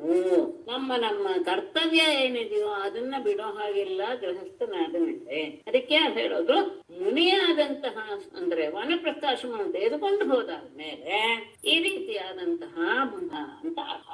ಹಾಗಾಗಿ ಆ ಮುನಿಯಾದವನು ಹೇಗಿರ್ಬೇಕು? ಎಂತ ಪ್ರಸನ್ನನಾಗಿರ್ಬೇಕು. ಮುಖ ಸಿಂಡಿಸ್ಕೊಂಡು ಕೋಪಿಸ್ಕೊಂಡಿರೋದಲ್ಲ. ಅಷ್ಟೇ ಅಲ್ಲ, ಮುಖದಲ್ಲಿ ಪ್ರಸನ್ನತೆ, ಹೃದಯದಲ್ಲಿ ಗಾಂಭೀರ್ಯ, ಮತ್ತೆ ಆತನ ಮನಸ್ಸಿನಲ್ಲಿ ಏನ್ ನಡೀತಿದೆ ಎನ್ನುವುದು ಯಾರಿಗೂ ಗೊತ್ತಾಗೋದಿಲ್ಲ. ಆ ರೀತಿಯಾಗೇ ಇರ್ತಾರೆ. ಇತರ ಬಗ್ಗೆ ಹೇಳ್ತಾರೆ ರಮಣ ಮಹರ್ಷಿಗಳ ಬಗ್ಗೆ ಒಂದು ಸಂದರ್ಭ ಬರುತ್ತೆ. ಕಾವ್ಯಕಂಠ ಗಣಪತಿ ಶಾಸ್ತ್ರಿಗಳು ಅಂತ ಒಬ್ರು ಇದ್ರು. ಅವರು ಉತ್ತರ ಕನ್ನಡದವರು. ಅವರಿಗೆ ಒಂದು ವಿದ್ಯೆ ಒಲ್ದಿತ್ತು. ಯಾರ ಮನಸ್ಸಿನಲ್ಲಿ ಅಂದ್ರೆ ಎದುರಿಗೆ ಕೂತ್ಕೊಂಡಾಗ ಎದುರಿಗಿರುವಂತಹವರ ಮನಸ್ಸಿನಲ್ಲಿ ಅರ್ಸ್ಕೊಳ್ತಾ ಇದ್ರು. ಅವ್ರು ತುಂಬಾ ಸತಿ ಪರೀಕ್ಷೆ ಮಾಡಿ ಎಲ್ರು ಸಹ ಅವ್ರನ್ನ ಪರೀಕ್ಷೆ ಮಾಡಿದ್ದಾರೆ. ಆ ಸಾಮರ್ಥ್ಯ ಅವರಲ್ಲಿತ್ತು. ಯಾರ ಮನಸ್ಸಲ್ಲಿ ಏನ್ ನಡೀತಾ ಇದೆ ಅನ್ನೋದನ್ನ ತಕ್ಷಣ ಹೇಳೋದು. ಹಾಗೆ ಅವರು ಒಮ್ಮೆ ರಮಣ ಮಹರ್ಷಿಗಳ ಆಶ್ರಮಕ್ಕೆ ಬಂದಾಗ ಎದುರಿಗೆ ರಮಣ ಮಹರ್ಷಿಗಳು ಕೂತಿದ್ದಾರೆ.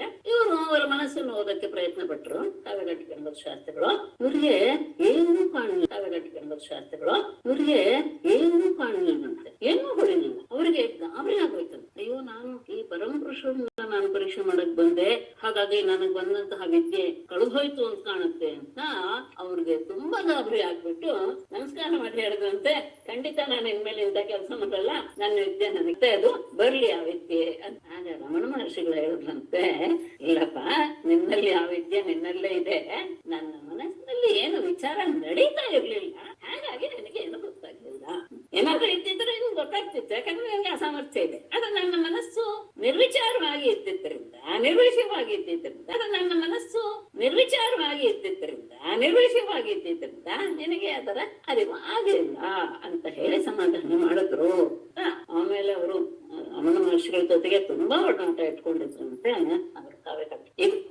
ಹಾಗೇನೆ ಆತ ಅತ್ಯಂತ ತೇಜಸ್ವಿ ಆದ್ರಿಂದ ಆತನನ್ನ ಮೀರಿ ಅಂದ್ರೆ ಆತನನ್ನೇನಾದಂತಹ ವಿಷಯದ ಜ್ಞಾನ ಇರುವಂತಹವರು ಅವ್ರನ್ನ ಕೆರಳಿಸೋದಕ್ಕೂ ಸಾಧ್ಯವಿರೋದಿಲ್ಲ.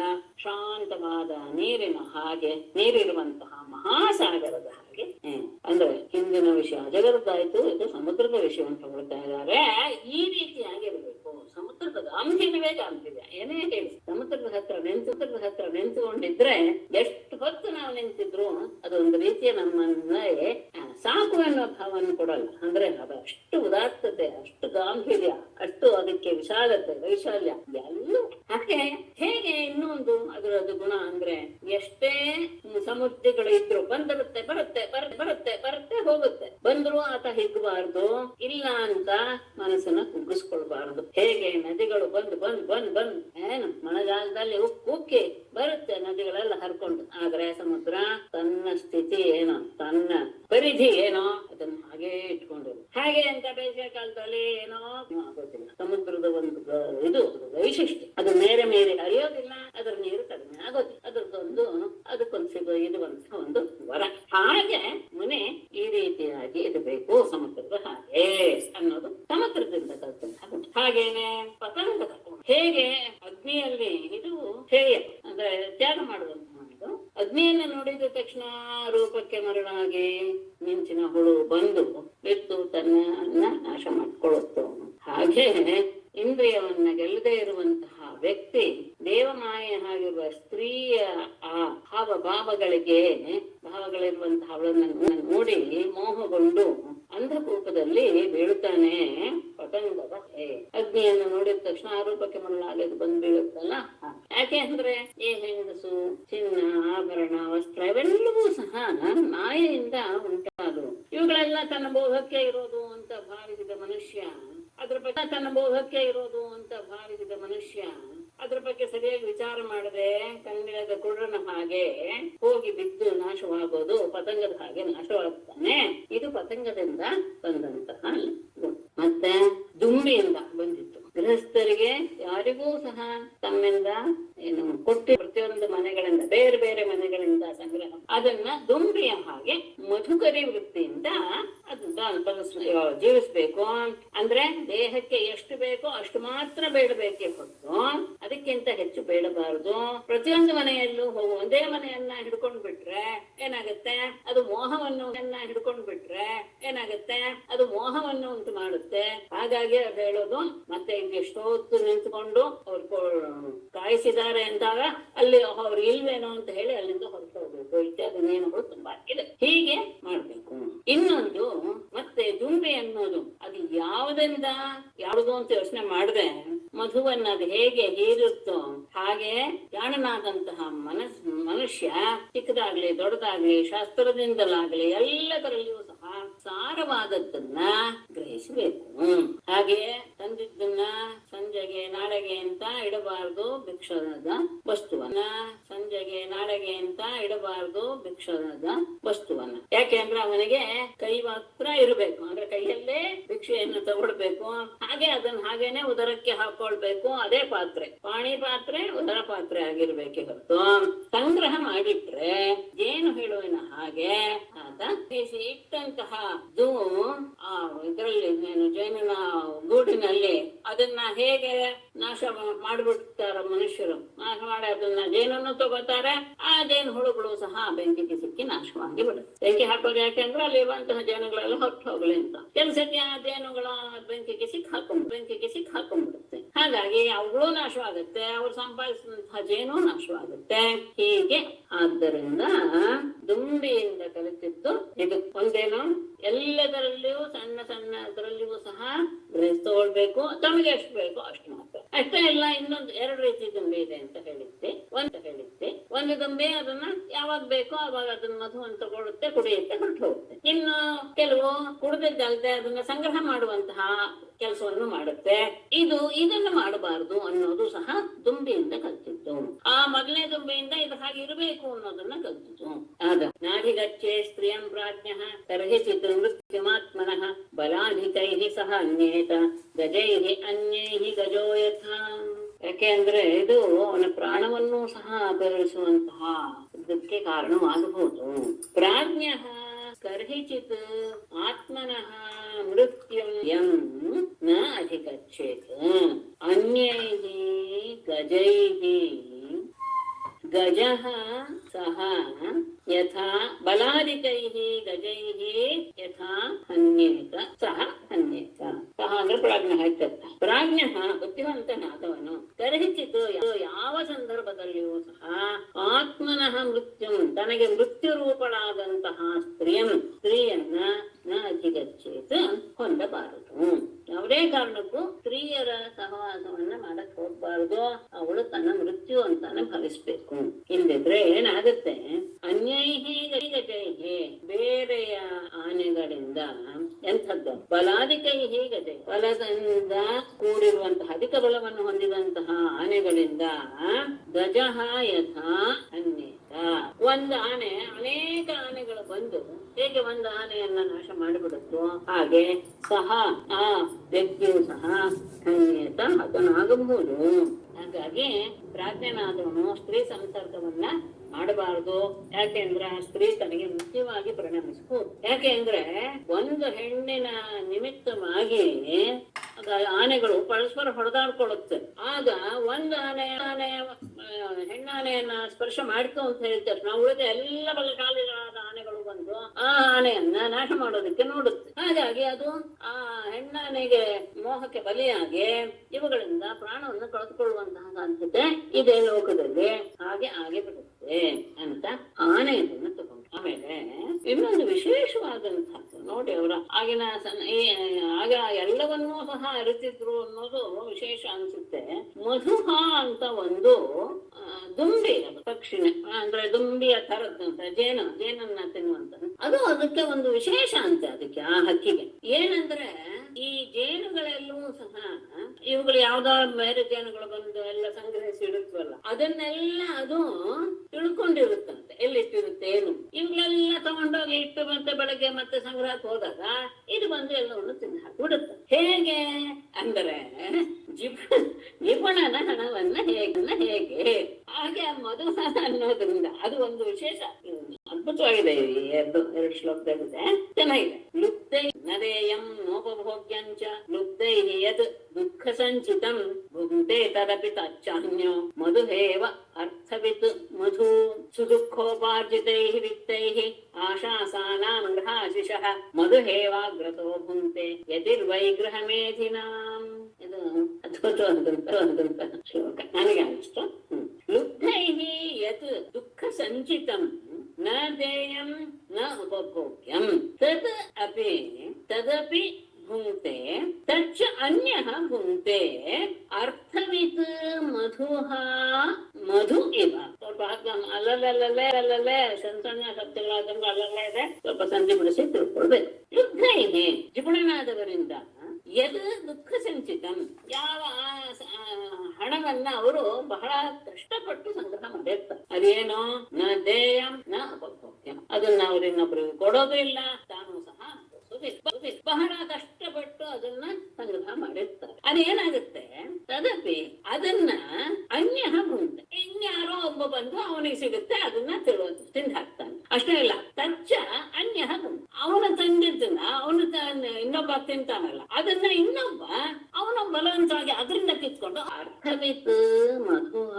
ಮಧು ಇವ, ಅರ್ಥವಿತ್ ಅಂದ್ರೆ ಇನ್ನೊಂದು ಜೇನು ಎಲ್ಲಿಡುತ್ತೆ, ಜೇನೊಣ ಎಲ್ಲಿಡುತ್ತೆ, ಎಲ್ಲಿ ಸಂಗ್ರಹ ಮಾಡುತ್ತೆ, ಎಲ್ಲವನ್ನು ತಿಳಿದುಕೊಂಡಿರುವಂತಹ ಅರ್ಥವಿತ್ ಅಂತ ಅದಕ್ಕೆ ಮೂಲವಾಗಿ. ಎಲ್ಲವನ್ನು ಅಂದ್ರೆ ಆ ಗೂಡಿನಲ್ಲಿ ಎಲ್ಲಿರುತ್ತೆ, ಹೇಗೆ ತಗೊಂಡ್ ಬರ್ಬೇಕು, ಎಲ್ಲವನ್ನು ತಿಳಿದುಕೊಂಡಂತಹ ಮಧುಹ, ಆ ದುಂಬಿಯು ಮಧು ಇವ, ಹೇಗೆ ಆ ಜೇನನ್ನ ತಿಂದು ಹಾಕಿ ಬಿಡುತ್ತೋ ಹಾಗೆ ಆ ಮಧುಹ ಇಂದ ಏನಾಯ್ತು, ತಾನೂ ತಿನ್ನದೆ ಇನ್ನೊಬ್ರಿಗೂ ಕೊಡದೆ ಸಂಗ್ರಹ ಮಾಡಿರುವಂತಹ ಜಿಗುಣನ ಹಣ ಹೇಗೆ ಯಾರ್ಯಾರೋ ತಿಂದು ಹಾಕ್ತಾರೋ ಹಾಗೆ ಈ ಮಧುಹ ಇಂದ ಅದನ್ನ ನಾನ್ ತಿಳ್ಕೊಂಡೆ, ಅಂದ್ರೆ ತಿಂದ ಹಣವನ್ನ ಯಾವುದಕ್ಕೂ ಸಹ ಅನುಭವಿಸದೆ ಇನ್ನೊಬ್ರಿಗೂ ಕೊಡದೆ ಇಟ್ಕೊಂಡಿರುವನು ಅಂತ. ಅಷ್ಟೇ ಅಲ್ಲ, ಇನ್ನೊಂದು ಹೇಳ್ತಾರೆ, ಈ ಯತಿಗೆ ಬಹಳ ಸುಲಭವಾಗಿ ಎಲ್ಲವೂ ಸಿಕ್ಕಿ ಬಿಡುತ್ತೆ, ಅದು ಮಧುಹ ಎನ್ನುವ ದುಂಬಿಗೆ ಸಿಕ್ಕದ.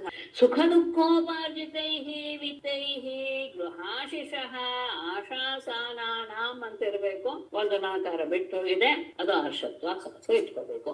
ಗೃಹಮೇಧಿನ ಯತಿ ಮಧುಹ ಇವ ಅಗ್ರತಃ ಭುಂಕ್ತೆ ವೈ ಸುದುಃಖೋಪಾರ್ಜಿತೈ ವಿತ್ತೈ, ಬಹಳ ಕಷ್ಟಪಟ್ಟು ಗಳಿಸಿದಂತಹ ಹಣಗಳಿಂದ ಗೃಹಾಶಿಷಃ ತಮ್ಮ ಮನೆಗೆ ಒಳ್ಳೆದಾಗಲಿ ಎನ್ನುವ ಆಶಾಸಾನಾನ ಇಚ್ಛೆಯನ್ನ ಇಟ್ಟುಕೊಂಡಿರುವಂತಹ ಗೃಹಮೇಧಿನ ಗೃಹಸ್ಥರಿಗೆ ಅವರಿಂದ ಯತಿಯಾದವನು ಮಧುಹ ಇವ, ಹೇಗೆ ಆ ಮಧುಹ ಪಕ್ಷಿ ಯಾರೋ ತಂದು ಇಟ್ಟಿದ್ದನ್ನ ಮೊದಲು ಕುಡಿಯುತ್ತೋ ಅಗ್ರತಃ ಭುಂಕ್ತೆ ತೈ, ಆತನೇ ಮೊದಲು ಭೋಜನ ಮಾಡ್ತಾನೆ.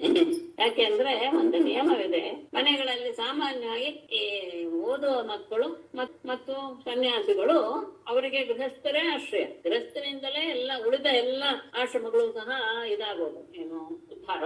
ಹಾಗಾಗಿ ತಾವು ಮಾಡಿದಂತಹ ಕಷ್ಟಪಟ್ಟು ಸಂಪಾದಿಸಿದಂತಹ ಹಣದಿಂದ ತಯಾರಿಸಿದಂತಹ ಭೋಜನವನ್ನ ಮೊದಲು ಯತಿಗೆ ಕೊಡಬೇಕು ಅನ್ನುವಂತಹ ನಿಯಮ ಇಟ್ಟುಕೊಂಡಿರ್ತ. ಅತ್ಯಂತ ಉತ್ತಮವಾದಂತಹ ಆಹಾರ ಯತಿಗೆ ಸಿಗುತ್ತೆ. ಹೇಗೆ ಮಧುಹ, ಈ ಕಷ್ಟಪಟ್ಟು ಜೇನುಗಳು ಸಂಗ್ರಹ ಮಾಡಿದಂತಹ ಜೇನನ್ನ ಈ ಮಧುಹ ಪಕ್ಷಿ ಹೇಗೆ ಆರಾಮವಾಗಿ ಕುಡಿದು ಬಿಡುತ್ತೋ ಹಾಗೆ ಯತಿಗೂ ಸಹ ಬಹಳ ಉತ್ತಮವಾದ ಆಹಾರವೇ ಸಿಗುತ್ತೆ. ಅಂದ್ರೆ ಶ್ರಮವನ್ನೇ ಪಡೆದೇ ಇದ್ರೂ ಸಹ ಮಧುಹ ಎನ್ನುವ ಪಕ್ಷಿಗೆ ದೊರಕಿದ ಹಾಗೆ ಲಭ್ಯವಾಯಿದ್ರೆ ಅದು ತಾನಾಗಿಯೇ ದೊರಕುತ್ತೆ ಅನ್ನೋದು ಮಧುಹ ಎನ್ನುವ ಪಕ್ಷಿ ಅಂತ ನಾನು ತಿಳ್ಕೊಂಡೆ. ಇದಕ್ಕೆ ಇಲ್ಲೊಂದು ಇದೆ ಕೊಟ್ಟಿದ್ದಾರೆ, ಒಂದು ನಿಯಮ ಇದೆ ಅವರಿಗೆ, ಗೃಹಸ್ಥನಿಗೆ. ಯತಿಶ್ಚ ಬ್ರಹ್ಮಚಾರಿ ಚ ಪಕ್ವಾನ್ನ ಸ್ವಾಮಿನವು ಉಭೌ. ಚೆನ್ನಾಗಿದೆ ಇದು ನೋಡಿ, ಒಳ್ಳೆಯ ಆಹಾರ ಅದಕ್ಕೆ ಒಡೆಯರಂತೆ ಅವರಿಬ್ರು, ಯಾರು ಸನ್ಯಾಸಿಗಳು ಮತ್ತು ಬ್ರಹ್ಮಚಾರಿಗಳು. ನಾವೆಲ್ಲ ಸಣ್ಣವರಿದ್ದಾಗ, ತುಂಬಾ ಸಣ್ಣವರಿದ್ದಾಗ ಆ ಮನೆಗೆ ಇದು ಬರ್ತಿದ್ರು, ಏನು ವಾರಾನ್ನದ ಹುಡುಗರು ಅಂತ ಬರ್ತಿದ್ರು. ಅಂದ್ರೆ ಹಾಗೆ ಇದ್ದು ಓದಿದವರು ತುಂಬಾ ಜನ ಇದ್ದಾರೆ, ತುಂಬಾ ಜನ. ಅಂದ್ರೆ ಅವರು ಒಬ್ಬೊಬ್ಬರ ಮನೆಗೆ ಒಂದೊಂದು ವಾರ ಬರೋದು ಅಂತ, ಅವ್ರು ಅವತ್ತು ರಾತ್ರಿ ಸಂಜೆ ಅವ್ರಿಗೆ ಊಟ ಹಾಕೋದು ಅನ್ನೋದು ಪ್ರತಿಯೊಬ್ಬರ ಮನೆಯಲ್ಲೂ ಸಾಮಾನ್ಯವಾಗಿ ಗೃಹಸ್ಥರಲ್ಲಿ ಅದು ಇರ್ತಿತ್ತು. ಅದಕ್ಕೆ ಅವ್ರು ಹೇಳ್ತಾರೆ, ಯತಿಶ್ಚ ಬ್ರಹ್ಮಚಾರಿ ಚ ಪಕ್ವಾನ್ನ ಒಳ್ಳೆಯ ಆಹಾರಕ್ಕೆ ಒಡೆಯರಂತೆ ಯಾರು ಸನ್ಯಾಸಿ ಮತ್ತು ಬ್ರಹ್ಮಚಾರಿ. ಯಾಕೆ ಹಾಗಿದೆ ಅಂದ್ರೆ ಅದು ಗೃಹಸ್ಥರಿಗೆ ಒಂದು ನಿಯಮ ಅಂತೆ. ಏನಂತ, ತಯೋಹ ಅನ್ನಂ ಅದತ್ವಾತು ಭುಕ್ತ್ವಾ ಚಾಂದ್ರಾಯಣಂ ಚರೇತ್. ಅವರಿಬ್ಬರಿಗೆ ಆಹಾರವನ್ನ ಮೊದಲು ಕೊಡ್ತದೆ, ಇವರೇ ಊಟ ಮಾಡ್ಬಿಟ್ರೆ, ಯಾರು ಗೃಹಸ್ಥರೇ ಮನೆಯಲ್ಲಿ ತಮ್ಮ ಹೆಂಡತಿ ಮಕ್ಕಳು ಅವರೇ ಊಟ ಮಾಡ್ಬಿಟ್ರೆ ಆಮೇಲೆ ಅದಕ್ಕೆ ಪರಿಹಾರವಾಗಿ ಚಾಂದ್ರಾಯಣ ವ್ರತವನ್ನ ಆಚರಿಸ್ಬೇಕು ಅಂದ್ರೆ ಅದು ಒಂದು ಪ್ರಾಯಶ್ಚಿತ್ತ. ಹಾಗಾಗಿ ಎಲ್ಲರ ಮನೆಯಲ್ಲೂ ಸಂಪ್ರದಾಯವನ್ನು ತಿಳಿದಂಥವರು ಅವ್ರು ಕೊಡ್ತಾ ಇದ್ರು ಅಂತ ಒಂದು ವಿಶೇಷ. ಇದಕ್ಕೆ ಬಂದು ಅಂದ್ರೆ ಲಬ್ಧವಾಗಿದ್ರೆ ಹೇಗೆ ನಮಗೆ ಎಲ್ಲೇ ಇದ್ರೂ ಸಹ ಸಿಕ್ಕೇ ಸಿಗುತ್ತೆ. ಅದು ಹೇಗೆ ಅಂದ್ರೆ ಉತ್ತಮವಾದದ್ದು ಸಿಗುತ್ತೆ ಅನ್ನೋದಕ್ಕೆ ಮಧುಹ ಎನ್ನುವ ಪಕ್ಷಿಯನ್ನು ಉದಾಹರಣೆ ಕೊಟ್ಟೆ. ಇದಕ್ಕೆ ಒಂದು ಕಥೆನ ಇರಬಹುದು, ಆದ್ರೆ ನನಗೆ ಅದು ಬಹಳ ಆನಂದವನ್ನು ಕೊಡುವಂಥದ್ದು. ಒಬ್ಬನ ಯಜಮಾನನಿಗೆ ಅನಿಸ್ತಂತೆ, ಎಲ್ಲರೂ ಊಟದ ಪ್ರಾಪ್ತಿ ಇದ್ರೆ ಹೇಗಾದ್ರೂ ಅದು ಸಿಕ್ಕೇ ಸಿಗುತ್ತೆ ಅಂತ ಹೇಳ್ತಾರೆ. ನೋಡೋಣ ಇವತ್ತು ನನಗೆ ಊಟ ಸಿಗುತ್ತೋ ಇಲ್ವೋ ನಾನು ನೋಡ್ತೀನಿ ಅಂತ ಆತ ಮನಸ್ಸಿನಲ್ಲೇ ಅದು ಕಲ್ಪಿಸ್ಕೊಳ್ತಾನೆ. ಮನೇಲಿ ಯಾರಿಗೂ ಹೇಳಲ್ಲ. ಆತ ಏನ್ ಮಾಡ್ತಾನೆ, ತನ್ನ ಹೆಂಡತಿ ಮಗಳಿಗೆ ಹೇಳ್ತಾನೆ, ಇವತ್ತು ನಾನು ಊಟ ಮಾಡೋದಿಲ್ಲ, ಆ ಪರಮಾತ್ಮ ನನಗೆ ಅದು ಹೇಗೆ ಊಟ ಮಾಡಿಸ್ತಾನೋ ನೋಡೋಣ ಅಂತ ಹೇಳ್ತಾನೆ. ಅವರು ಹೆಂಡತಿ ಮಕ್ಕಳು ಹೇಗೆ ಅವನನ್ನ ಬಿಟ್ಟು ಊಟ ಮಾಡೋದು? ಅವರು ತುಂಬಾ ಬಲವಂತ ಮಾಡ್ತಾರೆ. ಒಳ್ಳೊಳ್ಳೆ ಅಡಿಗೆ ಬೇರೆ ಆಗಿರುತ್ತೆ, ಅದರ ಏನು ಸುಗಂಧ ಬೇರೆ ಮನಸ್ಸನ್ನ ಕೆರಳಿಸ್ತಾ ಇರುತ್ತೆ. ಮತ್ತೆ ಮನೆಯವರೆಲ್ಲರೂ ಸಹ ಒತ್ತಾಯ ಮಾಡ್ತಾ ಇರುವಾಗ, ಇಲ್ಲ ಇಲ್ಲಿದ್ರೆ ನನ್ನ ವ್ರತ ಕೆಟ್ಟೋಗುತ್ತೆ, ಅಂದ್ರೆ ನನ್ನ ಹೃದಯನ ಕೆಟ್ಟೋಗುತ್ತೆ ಅಂತ ಆತ ಮನೆ ಬಿಟ್ಟು ಹೊರಟೋಗ್ತಾನೆ. ಮನೆ ಬಿಟ್ಟು ಹೋದಾಗ ಈ ಹೆಂಡತಿಗೆ ಸ್ವಲ್ಪ ಅಯ್ಯೋ ಅನ್ಸುತ್ತೆ, ಇಷ್ಟು ಒಳ್ಳೆ ನಾನು ಅಡಿಗೆ ಮಾಡಿದ್ದೇನೆ ಅದ ಬಿಟ್ಬಿಟ್ಟು ಹೋದ್ನಲ್ಲ ಅಂತ. ಅವನು ಎಲ್ಲಿ ಹೋದ ಅಂತ ನೋಡ್ಕೊಂಡು, ಮಕ್ಕಳನ್ನ ಕಳಿಸಿ ನೋಡ್ಕೊಂಡು, ಅವನೆಲ್ಲ ಒಂದು ಕಾಡಲ್ಲಿ ಹೋಗಿ, ಪಕ್ಕದಲ್ಲೇ ಇರುವಂತ ಕಾಡಲ್ಲಿ ಹೋಗಿ ಕೂತ್ಕೊಂಡ್ಬಿಡ್ತಾನೆ. ಇವಳೇ ಎಲೆಯಲ್ಲಿ ಎಲ್ಲವನ್ನು ಹಾಕಿಕೊಂಡು ಮಾಡಿದಂತಹ ಆಹಾರನೆಲ್ಲ ಹಾಕಿಕೊಂಡು ಆ ಕಾಡಿಗೆ ಹೋಗ್ತಾನೆ. ಇವಳು ಬಂದಿದ್ದು ನೋಡಿ ಅವನೇನ್ ಮಾಡ್ಬಿಡ್ತಾನೆ, ಮರ ಹತ್ತಿ ಕೂತ್ಕೊಂಡ್ಬಿಡ್ತಾನೆ. ಅವಳು ಇನ್ನೇನು ಮಾಡಕ್ಕಾಗಲ್ಲ ಪಾಪ, ಮರದ ಕೆಳಗೆ ಇಟ್ಬಿಟ್ಟು ಸರಿ ಏನಾದ್ರು ಮಾಡ್ಕೊಳ್ಳಿ ಅಂತ ಹೇಳಿ ಅವಳು ವಾಪಸ್ ಮನೆಗೆ ಬಂದು. ಅಂದ್ರೆ ಎಲ್ಲ ಆಹಾರವೂ ಇದೆ ಅಲ್ಲಿ. ಆಗ ಅಲ್ಲಿ ಒಂದು, ಇದು ಕಥೆ ಇರ್ಬೋದು ಆದ್ರೆ ತತ್ವ ಇದೆ ಅನ್ನೋದಕ್ಕೆ ಹೇಳ್ತಾ ಇದ್ದೀನಿ. ಆಗ ಅಲ್ಲಿಗೆ ಕಳ್ಳರ ಗುಂಪು ಒಂದು ಬರುತ್ತೆ. ಬಂದಾಗ ಅಲ್ಲಿ ಕೆಳಗಡೆ ಆಹಾರ ಇದೆ, ಯಾರು ಇಲ್ಲ. ಇದೇನು ಕಥೆ ಅಂತ ಸ್ವಲ್ಪ ನೋಡ್ತಾರೆ. ಎಲ್ರಿಗೂ ಹಸುವಾಗಿದೆ, ತಿನ್ಬೇಕು ಅನ್ಸುತ್ತೆ. ಆದ್ರೆ ಅವ್ರಿಗೆ ಸಂಶಯ, ಏನಿದು, ಯಾವ ಉದ್ದೇಶದಿಂದ ಇಟ್ಟಿರ್ಬೋದು ಅಂತ ಸುತ್ತಮುತ್ತಲು ಎಲ್ಲ ಕಡೆ ನೋಡ್ತಾರೆ, ಯಾರು ಇಲ್ಲ. ಕೊನೆಗೆ ತಲೆಯ ಮೇಲೆ ಎತ್ತಿ ನೋಡಿದಾಗ ಇವನು ಮರದ ಮೇಲೆ ಕೂತಿರೋನ್ ಕಾಣ್ತಾನೆ. ಆಗ ಅವನನ್ನ ಇಳಿಸ್ಬಿಟ್ಟು ಏನಿದು ಅಂತ ಕೇಳಿ, ಇದು ಊಟ ಹೀಗ್ ಮಾಡಿದೆ ನಾನು, ಅದನ್ನ ನಾನ್ ತಿನ್ನೋದಿಲ್ಲ. ಅವ್ರಿಗೆ ಇನ್ನೂ ಸಂಶಯ ಬಂದ್ಬಿಡುತ್ತೆ, ಓಹೋ ಇದ್ರಲ್ಲಿ ಏನೋ ವಿಷ ಹಾಕಿರ್ಬೇಕು ಅಂತ ಹೇಳಿ ಅವನನ್ನ ಹೊಡೆದು ಬಡಗೆ ಆಹಾರವನ್ನು ತಿನ್ನಿಸ್ತಾರೆ. ಅವ್ನು ಸ್ವಲ್ಪ ತಿಂದ ಮೇಲೆ ಉಳಿದವರೆಲ್ಲ ಅದನ್ನ ತಿನ್ಕೊಂಡು ಹೋಗ್ತಾರೆ ಅಂತ ಮುಂದಿನ ಹೀಗೆ ಶ್ರಮವಿಲ್ಲದೆ ಸಿಗುತ್ತೆ ಏನು ಪ್ರಾಪ್ತಿ ಇದ್ರೆ. ಅದಾದ್ಮೇಲೆ ಜಿಂಕೆಯ ವಿಷಯ. ಜಿಂಕೆ ಅದಕ್ಕೆ ಒಂದು ಹಾಡಿಗೆ ಅದು ಮರಳಾಗುವಂತಹ ಸ್ವಭಾವ. ಗ್ರಾಮ್ಯ ಗೀತಂ ನ ಶೃಣುಯಾತ್ ಯತಿರ್ವನಚರ ಕ್ವಚಿತ್ ಶಿಕ್ಷೇತ ಹರಿಣಾತ್ ಬದ್ಧಾತ್ ಮೃಗಯೋ ಗೀತಮೋಹಿತಾತ್. ಹರಿಣಿಯಾತ್ 2 ಶ್ಲೋಕ.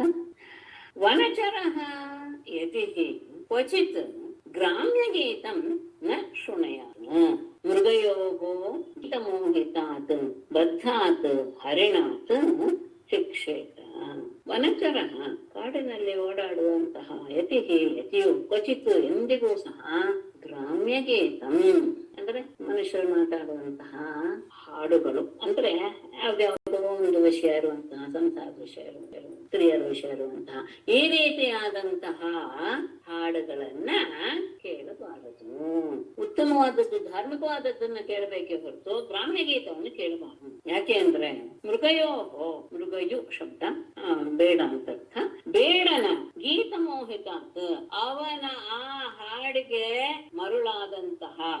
ಮರುಳಾಗಿ ಬದ್ಧಾತ್ ಹರಿಣಾತ್ ಬಂಧನಕ್ಕೆ ಒಳಗಾದ ಜಿಂಕೆಯಿಂದ ಶಿಕ್ಷೇತ ಇದನ್ನ ಕಲಿಬೇಕು.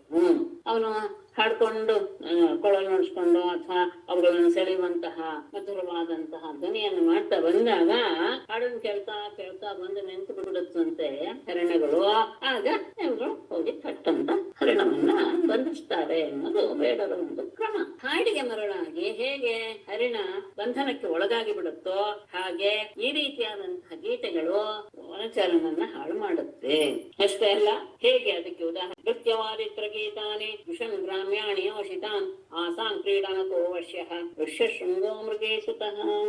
ಋಷ್ಯಶೃಂಗನೇ ಇದಕ್ಕೆ ಉದಾಹರಣೆ. ಮೃಗೇಶುತಃ ಋಷ್ಯಶೃಂಗಃ ಯೋಷಿತಾಂ ಗ್ರಾಮ್ಯಾಣಿ ನೃತ್ಯವಾದಿತ್ರ ಗೀತಾನಿ ಜುಷನ್ ವಶ್ಯಃ ಆಸಾಂ ಕ್ರೀಡನಕಃ ಅಭೂತ್ ಅಂತ ಸೇರಿಸ್ಕೋದು. ಮೃಗೇಶುತಃ ಹರಿಣಿಯ ಮಗನಾದಂತಹ ಜಿಂಕೆಯ ಮಗನಾದಂತಹ ಋಷ್ಯಶೃಂಗನು ಯೋಷಿತಾಂ ಸ್ತ್ರೀಯರ ಗ್ರಾಮ್ಯಾಣಿ ಅಂದ್ರೆ ಹಳ್ಳಿಯ ಮಾತುಗಳಾದಂತಹ ಎಲ್ಲರನ್ನು ಸೆಳೆಯುವಂತಹದ್ದು ಏನ್ ಹೇಳಬೇಕು ಅಂದ್ರೆ ರೇಚನವನ್ನು ಉಂಟು ಮಾಡುವಂತಹ ನೃತ್ಯವಾದಿ ವಾದಿತ್ರ ಗೀತಾನೆ, ಅವರ ನೃತ್ಯ, ಹಾಡು, ವಾದ್ಯ ಇವುಗಳನ್ನೆಲ್ಲ ದಿಶನ್ನ ಸೇವೆ ಮಾಡಿ, ಅಂದ್ರೆ ಅದನ್ನ ಆನಂದ ಪಟ್ಟು ಅದರಿಂದ ವಶ್ಯ ಅವರಿಗೆ ವಶನಾಗಿ ಆಸಾಂ ಆ ಸ್ತ್ರೀಯರ ಕ್ರೀಡನಕಃ ಅವರ ಆಟದ ಮುಂದೆ ಅನಿಬಿಟ್ಟ ಇವನು.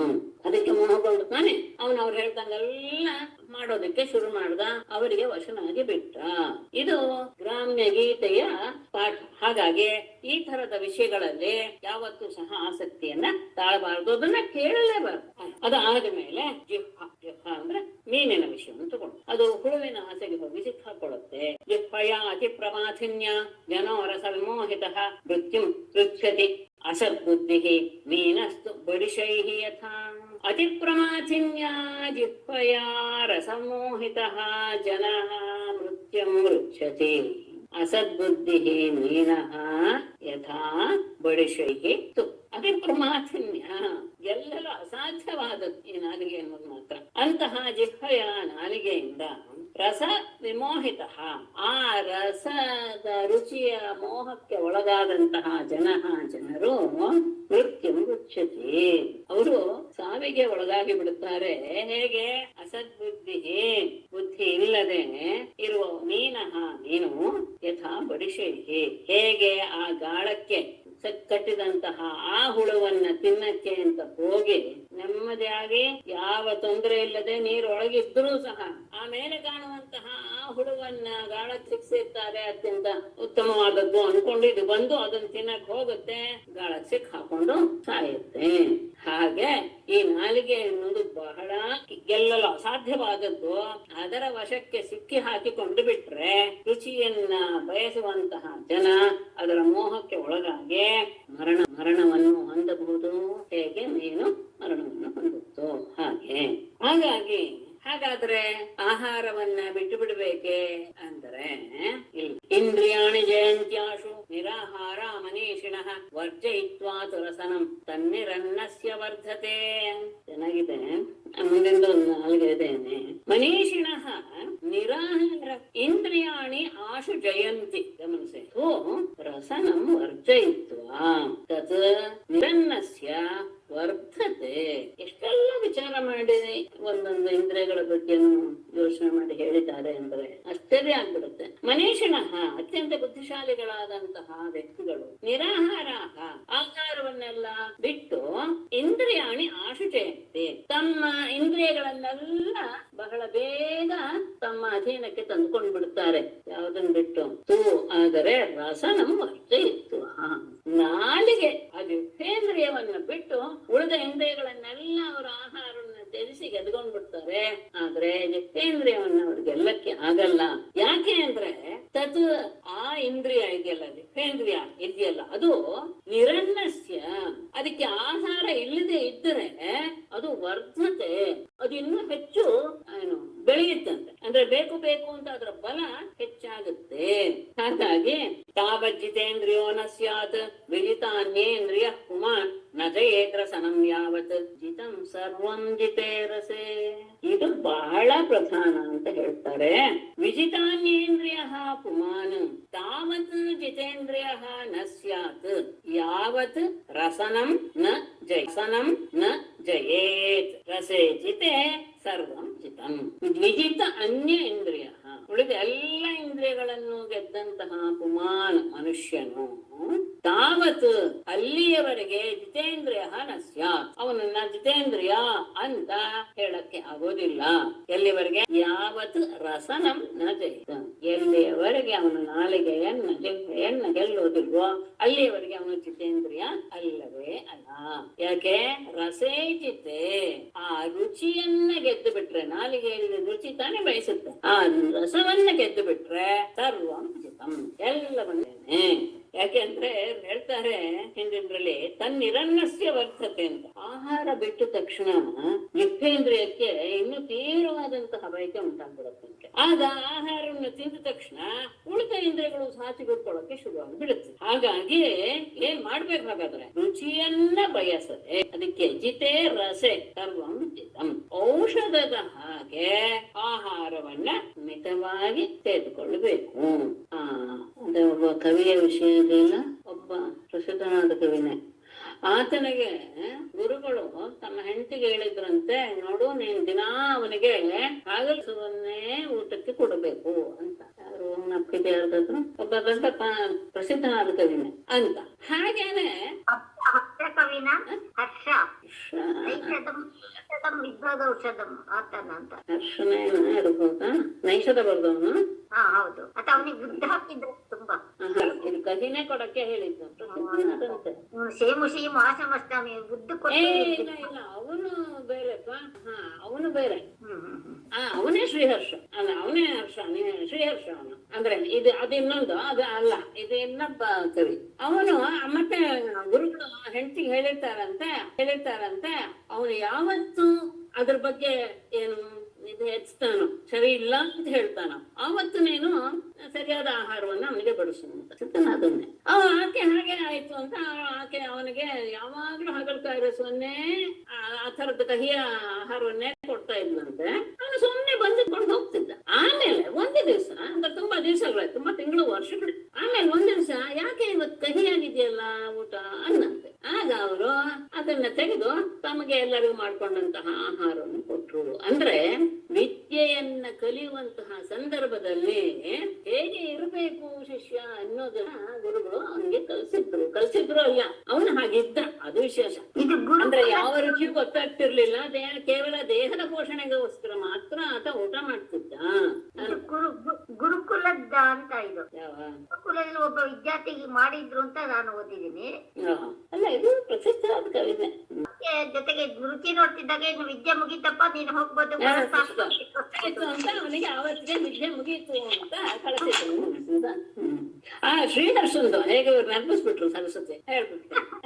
ಆತ ಬಹಳ ಬುದ್ಧಿವಂತ ಇದ್ನಂತ ಶ್ರೀಹರ್ಷ ಅನ್ನೋ ಕವಿ. ನೈಷಧ ನೋಡಿದ್ರೆ ಗೊತ್ತಾಗುತ್ತೆ, ಅತ್ಯಂತ ಬುದ್ಧಿವಂತನಾಗಿದ್ನಂತೆ. ಅದಕ್ಕೆ ಆ ಗುರುವಿನ ಇವರಿಗೆ ಏನು ಗುರು ಹೇಳಿದಂತೆ ಹೆಂಡತಿಗೆ ಅವನಿಗೆ ಉದ್ದು ಭಕ್ಷ್ಯವನ್ನ ಹೆಚ್ಚು ಆಹಾರವಾಗಿ ಕೊಡು ಅಂತ. ಅಂದ್ರೆ ಉದ್ದು ಯಾವಾಗಲೂ ಬುದ್ಧಿಯನ್ನ ಮಂದ ಮಾಡುತ್ತೆ, ಪೆದ್ದ ಹಾಕ್ತಾರೆ, ಉದ್ದನ್ನ ಹೆಚ್ಚಿಗೆ ತಿಂತಾ ಇದ್ರು. ಸರಿ, ಅದ್ ಹಾಗೆ ಕೊಡ್ತಾ ಇದ್ರು. ಒಂದ್ ದಿವಸ ಯಾರೋ ಬಂದು ಅವನನ್ನ ಕೇಳಿದ್ರಂತೆ, ಅವನೇನೋ ತಿಂಡಿ ತಿಂತಾ ಇದ್ದ, ಕೇಳಿದ್ರಂತೆ ಏನ್ ತಿಂತಾ ಇದೀಯಾ ಅಂತ. ಅವನ್ ಹೇಳಿದ್ನಂತೆ, ಅದು ಸಂಸ್ಕೃತದಲ್ಲಿದೆ ಆ ಶ್ಲೋಕ, ಅಶೇಷ ಶೇಮುಷೀಂಶ ಮಾಶಭಕ್ಷಂ ಭಕ್ಷಯಾಮಿ ಅಂತ.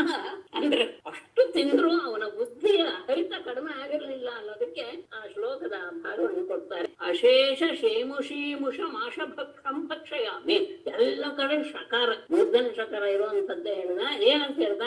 ಅಶೇಷ ಎಲ್ಲ ರೀತಿಯ, ಶೇಮುಷಿ ವಿದ್ಯೆಯನ್ನ, ಮುಷ ಹಾಳು ಮಾಡುವಂತಹ, ಮಾಶಭಕ್ಷ್ಯಂ ಉದ್ದಿನ ಭಕ್ಷ್ಯವನ್ನ ಭಕ್ಷಯಾಮಿ ತಿಂತಾ ಇದ್ದೇನೆ ಅಂತ ಹೇಳ್ದ. ಅಂದ್ರೆ ಅಷ್ಟು ದಿವಸದವರೆಗೂ ಕೊಟ್ಟರು ಸಹ ಅವನ ಬುದ್ಧಿ ಹರಿತಾ ಅನ್ನೋದು ತಿಳಿದಿರಲಿಲ್ಲ ಅಂತ ನಮಗೆ ಒಂದು ಮಾತಿದೆ. ಇನ್ನೊಂದಿದೆ ಶ್ರೀಹರ್ಷನ ಬಗ್ಗೆ. ಮಮ್ಮಟ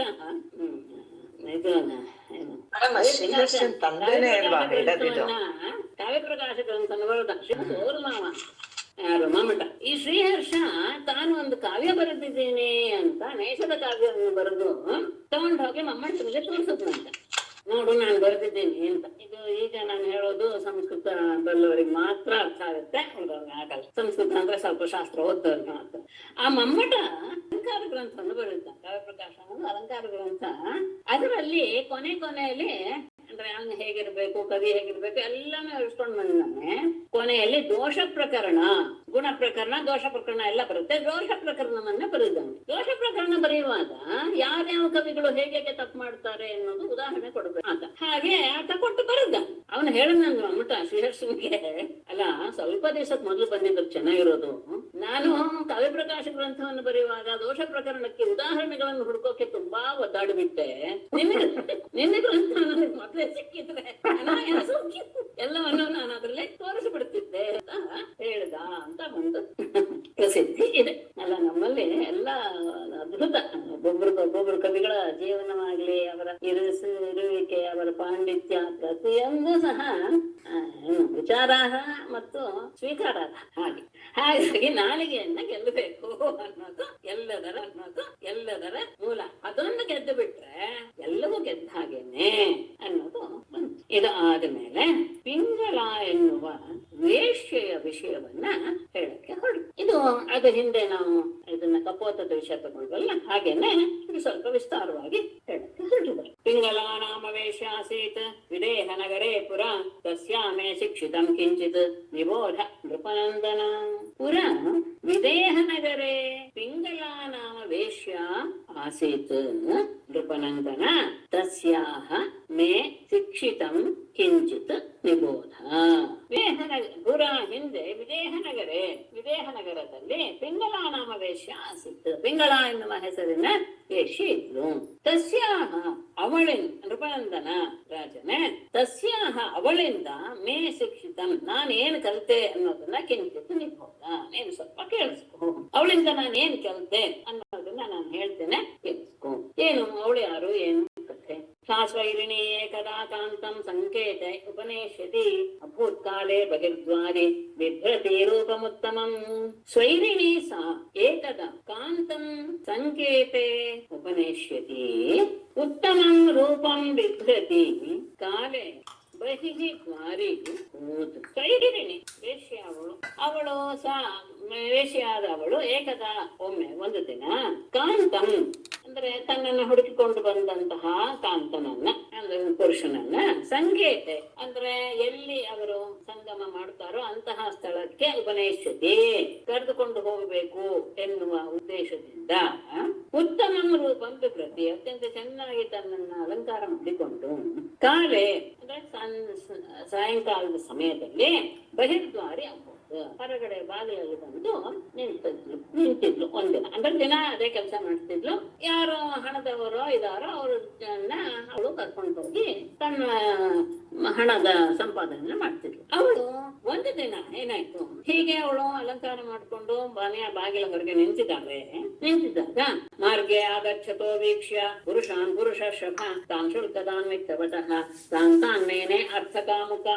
ಪುರುಷರ್ಷಭ ಮಾರ್ಗೆ ಆಗಚ್ಚತಃ ಪುರುಷಾನ್ ವೀಕ್ಷ್ಯ ಅರ್ಥಕಾಮುಕ ತಾನ್ ವಿತ್ತವತಃ ಶುಲ್ಕದಾನ್ ಕಾಂತಾನ್ ಮೇನೆ. ಪುರುಷ ಶ್ರೇಷ್ಠನೇ ಮಾರ್ಗೆ ಆಗಚ್ಚತಃ ದಾರಿಯಲ್ಲಿ ಬರ್ತಾ ಇರುವಂತಹ ಪುರುಷಾನ್ ವೀಕ್ಷ್ಯ.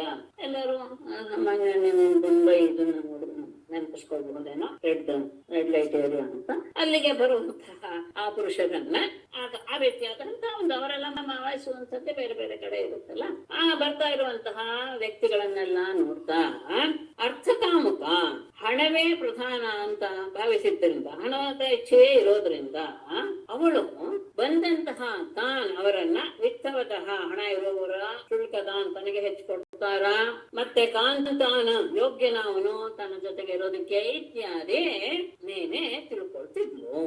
ಹೋಗ್ತಾ ಅಭ್ಯಾಸ ಆಗಿರುತ್ತೆ. ಬಂದಂತಹ ವ್ಯಕ್ತಿಗಳು ಹೇಗೆ ನನಗೆ ಹೆಚ್ಚು ದುಡ್ಡು ಕೊಡಬಲ್ಲರ, ಯೋಗ್ಯನಾಗಿದ್ದಾನ, ಕಾರುಣ್ಯದಿಂದ ಇದ್ದಾನ ಇತ್ಯಾದಿ ಎಲ್ಲ ವಿಷಯಗಳನ್ನು ಅವಳು ನೋಡ್ತಾ ಇದ್ಲು. ಒಂದಿನ ಏನಾಯ್ತು, ಆವತ್ತು ಆಗದೇಶು ಅಪಯಾತೇಶು ಸಾ ಸಂಕೇತೋಪಜೀವಿನಿ ಅಪ್ಯನ್ಯೋ ವಿತ್ತವಾನ್ ಕೋಪಿ ಮಾಮುಪೇಷ್ಯತಿ ಭೂರಿತಃ. ಆಗತೇಶು ಅಪಯಾತೇಶು ಸಂಕೇತೋಪಜೀವಿನಿ ಸಾ ಅನ್ಯಃ ಅಪಿ ವಿತ್ತವಾನ್ ಕೋಪಿ ಭೂರಿಣಃ ಮಾಮುಪೇಷ್ಯತಿ. ಏನಾಯ್ತು, ಆಗದೇಶು ಅಪಯಾತೇಶು ಎಲ್ಲರೂ ಬರ್ತಾ ಇದ್ದವರೆಲ್ಲರೂ ಸಹ ಒಬ್ಬೊಬ್ಬರಾಗಿ ಹೋದ್ರು.